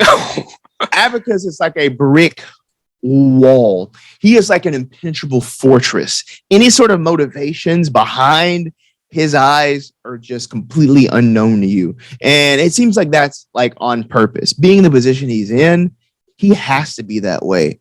And you're not going to get through that. He is hardened at this point. Can I also make a roll, or was I too busy sort of engaging in the direct discussion to get a sense for things? I shall allow a roll of psychology. Alrighty. Nope, no joy. Yo, he's tough. Yep. He is a tough cookie to crack. That's all right. I think I got what I wanted out of this initial pass, at least. Oh, yeah. But again, you know the protocol now. You know how to get in touch with him. Yeah, I mean, you got time before Friday. All right. Are we meeting somewhere else now? Where are you meeting back at? I forget. Yeah, we're heading back to the Here and There Cafe. All right. Here and There.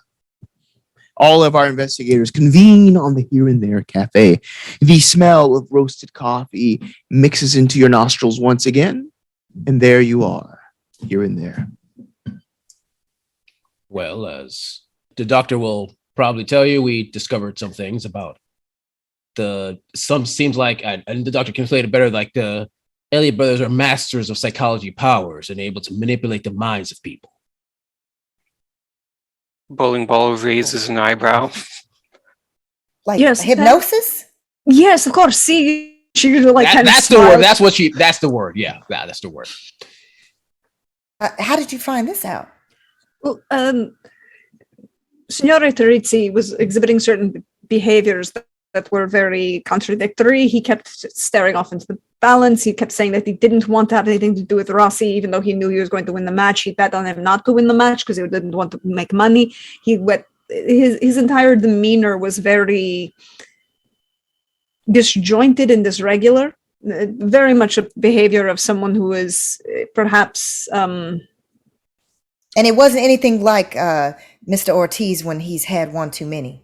Oh, no. When Mr. Ortiz has one too many, you can always yeah, at least follow fine. the logic. See? What are we talking about? What? All right. Do you need another charcoal pill? No, I haven't been drinking. He looks at the half-drunk whiskey bottle much. All right. Look, if we're going to give him another whiskey, a charcoal pill, I'll just stand away from him this time. That's it. I don't need another pill. I'll be fine.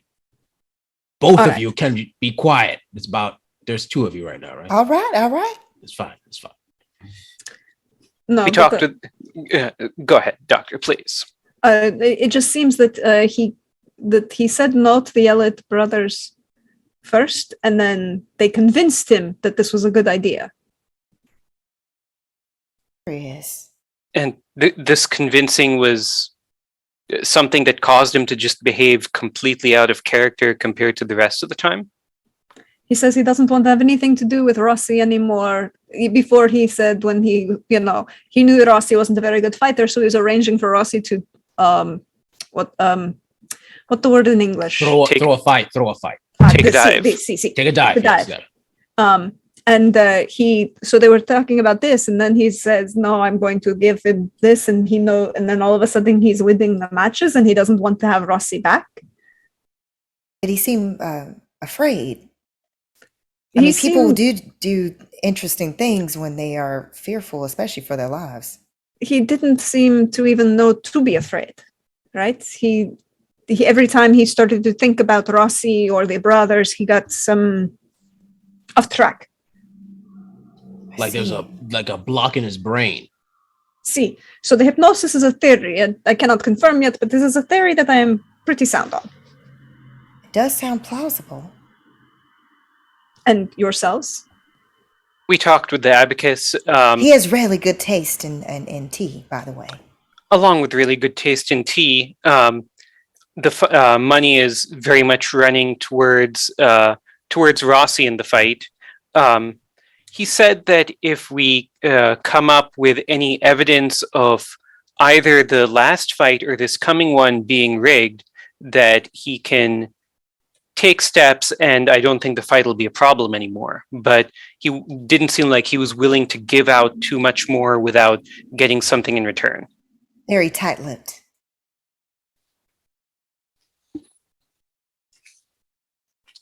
So where should we head next? Just wait until later on tonight? Well, we know that the Elliott brothers and Mr. Rossi go to the Lennox Club in the afternoons. yes.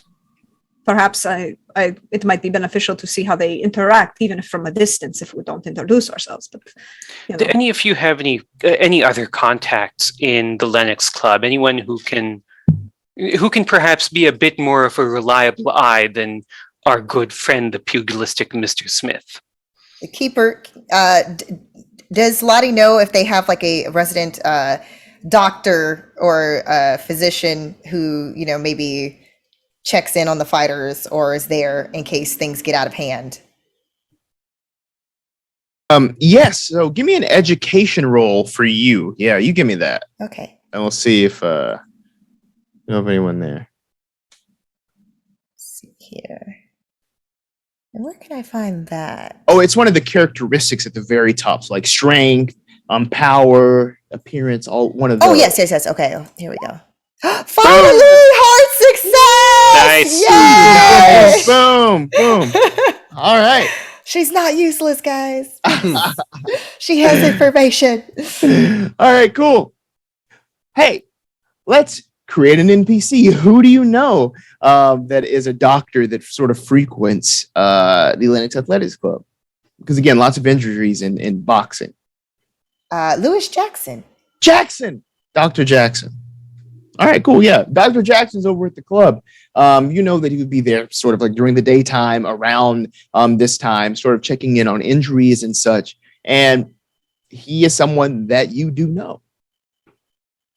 Oh, well, I do get along well with Mr. Lewis Jackson. That's over at he usually takes care of the fighters when, they're feeling under the weather or having any types of aches and pains and such before the fights, especially. He might be working around this time, usually in the mornings and the afternoon. You think he'd be willing to take a late lunch with us? It's worth an ask. Plan. All right. So I think we have a plan. All right. So, Lottie, do you want to try and I don't want all of us to go in if these brothers are keeping a sharp eye out, it sounds like, and I don't want all four of us going in, because four people coming in is just going to be noticed, but one person coming in and setting up a lunch meeting, that doesn't seem like it's too bad. Sure. I'll say something like, I'm now being asked to help Mr. Johnson and his fighter buddies to obviously perform at their best. Even though it seems like a conflict of interest, we're really just always trying to take care of the athletes, right? So I can maybe just say that I would love his professional advice on the matter. Does that sound right? I don't know. That seems reasonable, and setting up for a chance to maybe all of us get lunch there. All right, let's head on over. All right. So as you sort of go inside, you're familiar with the place now a little bit after being given the tour. Dr. Jackson, very happy to see you. He points you right in the direction of the trainer of Rossi. He shows you who's here. He tells you that the Elliott brothers are here. Indeed, they're up at the bar, and he points you in the direction of someone down here in the gym area. A man by the name of Tubby Simmons, who is Rossi's trainer. He just lets you know, if you want to learn about everything you want to know about Rossi, go talk to the trainer. He hasn't really dealt with him much. Dr. Jackson hasn't, but Tubby Simmons is someone to talk to, or approaching the Elliott brothers is the information that Dr. Jackson gives you here in the club. Okay.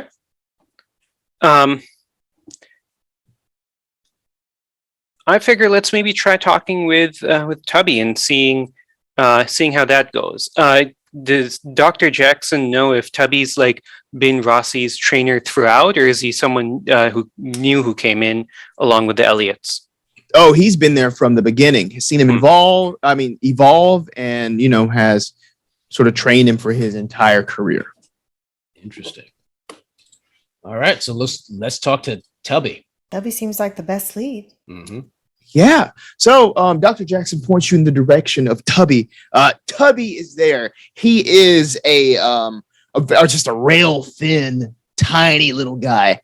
But he has this like sort of positive attitude that just radiates off of him. You can tell that he's like riding high on this newfound success for his client there. But he, after being introduced to you all, he's just all smiles, right? But he talks to you and he says, "Oh, well, it's very nice to meet you all. I see that we have a writer here. That's very great. I suppose you would like to write about my future champ here. But yeah, what questions can I answer for you? So I'd just like to get a sense of, Mr. Rossi's arc here. We want to show like, how he's evolved, how he's grown as a fighter over this time. So like starting out to now, like what's changed? What's his trajectory like here? Oh yeah. Well, he's finally coming to his own. He sort of just like slicks his sort of like wavy hair back, sort of scratch his face really quick. Yeah, he's really coming to his own recently. But Rossi is a marvel.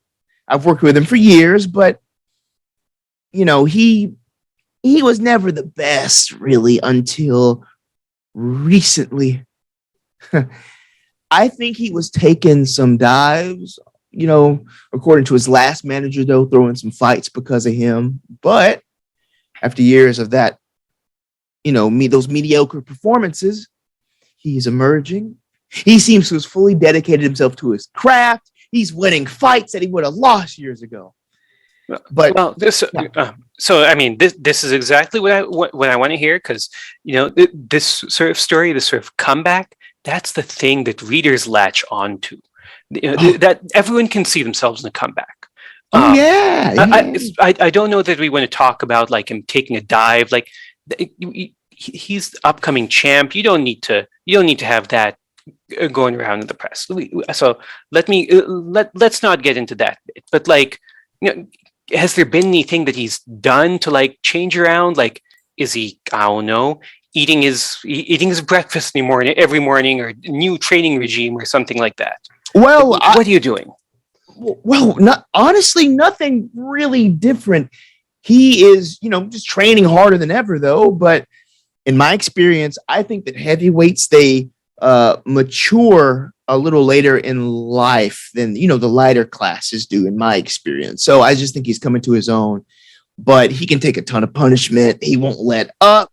And he's stronger than he's ever been before.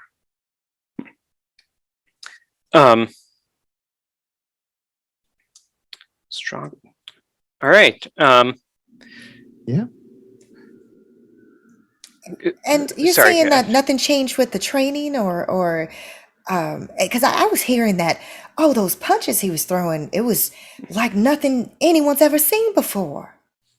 Well, when he was younger, Rossi, he would ease up on a guy after he sees him that he's kind of in trouble. He sees he kind of has him. He just lets up a little bit, doesn't quit, but he lets up. Something that has changed is that he's finally showing like a killer instinct. He never lets up. So he's become more merciless, is what you're basically saying. Yeah. He has. It might be the new managers. I'm not sure. I mean, I'm not a big fan of the people, but hey. Not a big fan? What, something wrong with them you don't like about them? Oh, they just give me odd vibes. Like what? Can you be a little bit more descriptive? I don't want to. I'm just going to leave that off the record. No, don't want to go there. Bowling ball, like clearly, it shows pencil is away from paper, off the record, my friend, off the record. We just want to make sure we are understanding the full picture. Like I said with the stuff about those dives, we don't want to write anything that's gonna reflect poorly on anyone, but we just like to know what's going on. A persuade roll, please. Okay.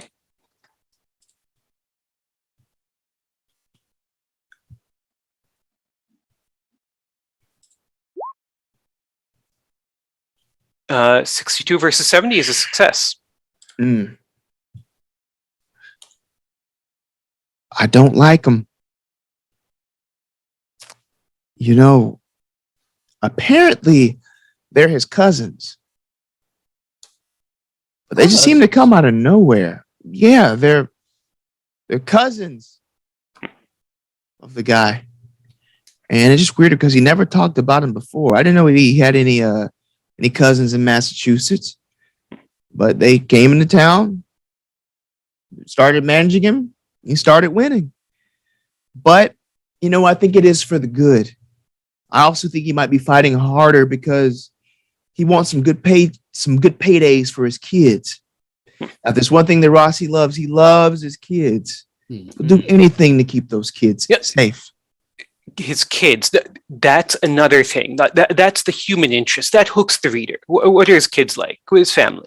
Oh, yeah, his kids they're sweet. He has a nice wife and he has 3 darling children. They're all tiny. They have the same, just dark curly hair that he has. Oh, they're so beautiful. They all live in this tiny little apartment together. But I'm sure once he starts, winning even more, making those bringing those paychecks in, he'll have a place with bedrooms for each of them. I just know it. We've taken up a lot of your time, but just like one last thing. Yeah. I know that fight recently, it's a tragic thing when someone loses their life in the ring. Like, how's Mr. Rossi handling it? Is he doing okay? Yeah. Almost unaffected, he seems. Unaffected by killing a man. Yeah. I don't know if it's part of the new attitude, part of the new management. They're feeding stuff into his head, just to keep going, not let the negative press get him down. But he's just been doing his thing. Well, negative press. Who's been writing negative press about him?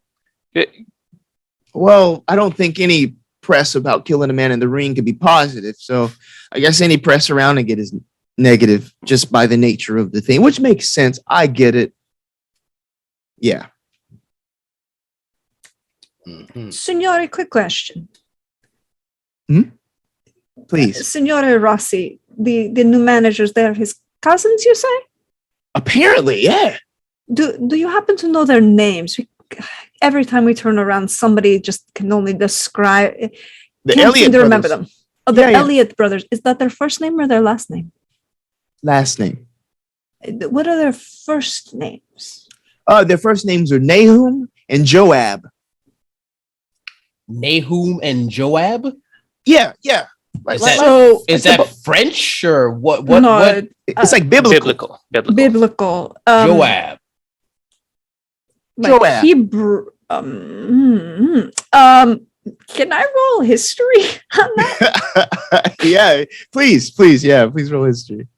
I mean, I could roll it. Ooh, no, I'm gonna save that one. I'm gonna roll history on that one because I'll come back to the anthropology and archaeology later. But ooh, a success. Nice.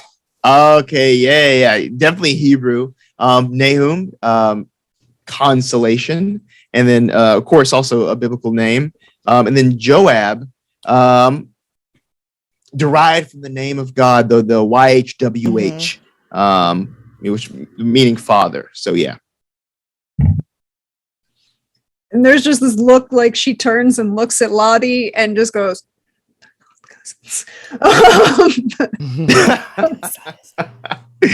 Stefano Rossi, Nahum, and Joab Elliott. Yep. Yeah, they were both like this close. It's like you could have maybe had it with the Elliott. Maybe there was an Anglicization there, but and as these two are like looking at each other, like obviously not cousins. Like I wonder if like do you see Marcus going like, are they like a distant cousin or what's going on here? And Tubby is like, again, he's just like skin and bones, but you just see him raise his arms. Bowling ball will sort of shrug, whatever. Mr. Simmons, Tubby, thank you so much. No, this is really helpful. I'm gonna sit down. I'm gonna start getting this article together. I may swing by a couple other times, try and get something together before the big fight. Yeah. Drop on through. We don't like cops or anything here, but writers for sure. Please. 1 second. Before we head out and everything and work on the article together. I'm just curious because obviously there's a lot of training and there's diet involved.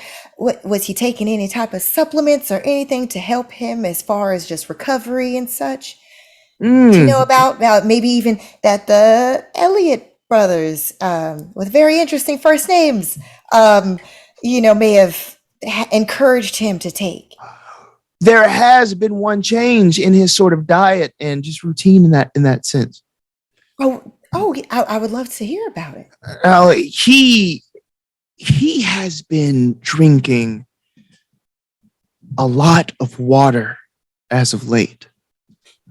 Just guzzling water. I used to try to get him to drink water, to help replenish his body after all the sweat and everything. But of course, it's important to stay hydrated because if the muscles are dehydrated to a certain degree, that causes injury for sure. Oh, yeah, indeed. I tried to tell him that. I'm no medical professional like yourself, but I tried to tell him that. He would never listen. But ever since he started winning, just been drinking a lot of water. As much water as you can get. So maybe that's the difference. Maybe I don't need to be saying that too out loud. Everybody's drinking water. Mm-hmm. Let me see if anybody's listening to that. Yeah, you don't want the super secret of water getting out there for people to listen to. Mum's the word, Tubby. Mum's the word. Thank you for your time. I really appreciate that. Of course. Yep. All right. Before we go, I just have one question. This is related to nothing else. I'm curious. Why are you called Tubby? Because you are thin as rails. It's a childhood nickname. Okay. Yeah, believe it or not, it used to be a mountain compared to my friends. Then they all kind of just went in a different direction. Okay. Yeah. Mm-hmm. All right. Well, I was just curious, but names stick with you even from childhood. That's true. Nicknames are important. Yeah. I wish I. And he stares off into this. I wish I had one. We'll come up with one for you. Lottie, Bowling Ball, Doc, and just Marcus Ortiz. Never earned one. For now. We'll figure something out. One. I bet you'll have a new nickname by the end of this week, Marcus. You know what? I'll hold you to that. It better be a good one. I like you guys. Yeah. All right. Well, I like you all. I can't wait to read your article, whatever writings you're doing. This would be perfect because you play the horns, blow hard. Let's not go with that. Let's not. All right, Tubby. Thanks for the time. Yeah. No. Signore Tubby, just one last question. Do you know where his wife, the apartment with his wife, because we want to get the additional color of interviewing the family, of course. Yeah, of course. Here. Let me get a piece of paper. He goes and searches to find a little piece of paper, grabs a pen, and scribbles on it the address for Stefano Rossi. Yes, so this is where Stefano and his wife Juanita live. Much obliged. Mm-hmm. Yep. It's a 4th floor apartment at 114th and Lexington. I don't know if that's on here. I don't know if we can see it. Okay, I'll show it to you on the map, actually. So that is here. Nice. All right, yeah. So feel free to pop in. He usually is there, the sort of the late afternoon after he's done training and everything. Well, thank you very much. I appreciate it. Fantastic. All right. Take care, Tubby. We'll be seeing you around. All right. Have a good day. You too. as they're leaving, Bowling Ball is like conspicuously making some additional notes, which are just scribbling to look like he's taking down stuff as they're heading out. Oh, All what right. about Marcus Brass Ortiz? Like, because you play. Yeah, I like that one. That one's good. You know what? That's on the top of the list. Oh, Brass put that on- Man. A bit much. Brass, I think it might be. The shorter, right? Yeah, brass. I think I just keep it as brass because that you think makes you think like metal and solidity and like just a strength. But put Brass Man on top of it is like just one of the crowd. You get me? I guess, I just figured you were like the man of the brass, but then if you put the man before the brass, it doesn't flow as well. It doesn't just flow as but- well. Yeah. So We'll figure it out. We'll figure it out. It's a work in progress. It's a work in progress. We'll figure it out. Yeah. So, before we end the session tonight, you have a couple of directions which you could go. You now have Rossi's apartment. You have a way to go and speak with him. You also have a pair of eyes on you. Oh, but you don't know about those eyes. You have some more eyes on you as well. Two pairs of eyes looking at you from above in the bar area as they look down. Joab and Nahum. You see these new visitors into this gym. If you'd like to speak with them, that is also an option you have next time. But despite whichever path you take, things are evolving below the surface here in Harlem. There is a transformation happening amongst the populace here. The old ways are gone. The new is dawning, and soon the strange happenings around this place will only get fishier. The deep things that underlie this situation will soon come to a head. But who will tell? Who will live to tell these things? That is a question for the next session of Harlem Unbound. Thank you for playing with me. Woo-hoo. All right. Yeah, that was great. Yay! Yeah.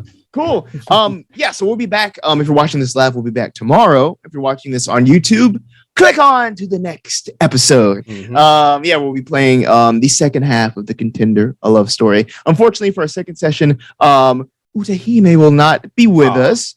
So sad. Me Alright. too. I'm moving, you guys. Oh, I'm moving on sorry. up. That's very fair. Yeah. Good luck with the move. Yeah. Good luck. Good luck. Good luck with the move. But yeah, I'll miss my fellow investigators and our keeper who kept us sort of alive for now. Yep. yeah, of course. That's I'll what die- I do. Tomorrow I'll die horribly screaming your name. So it's gonna be like you're there. Fantastic. Fantastic. But Lottie will return eventually. Yes. Yeah. So as we're ending tonight, we want to go around the table really quick. Just tell us where we can find you on the internets. Okay. Jesus, you want to go first? Okay, sure. I'm part of, as I said before, part of the Fanable podcast, which you can find on www.fanable.com. But if you want to find me personally, you can find me at Arvandus, ARVADVANDUS. I know words. And I'm a cool guy. You should check me out. Yeah. Yeah. All right. Who next? Prax? Sure, I'll go for next. Hey all, you know me. I'm at Deirdre Donlon on Twitter, or Praxagorth has me Euphoria. See me around on Twitch, your friendly neighborhood Prax. And thank you so much. This was a lot of fun. I'm really kind of glad. I also am kind of concerned that our doctor is not going to be here next session, just realizing that that's going to be a thing. But that's okay. Good luck with your move. Totally But understand. you're a doctor. You're a doctor too. I can fix their head. I can't fix their body. Yep.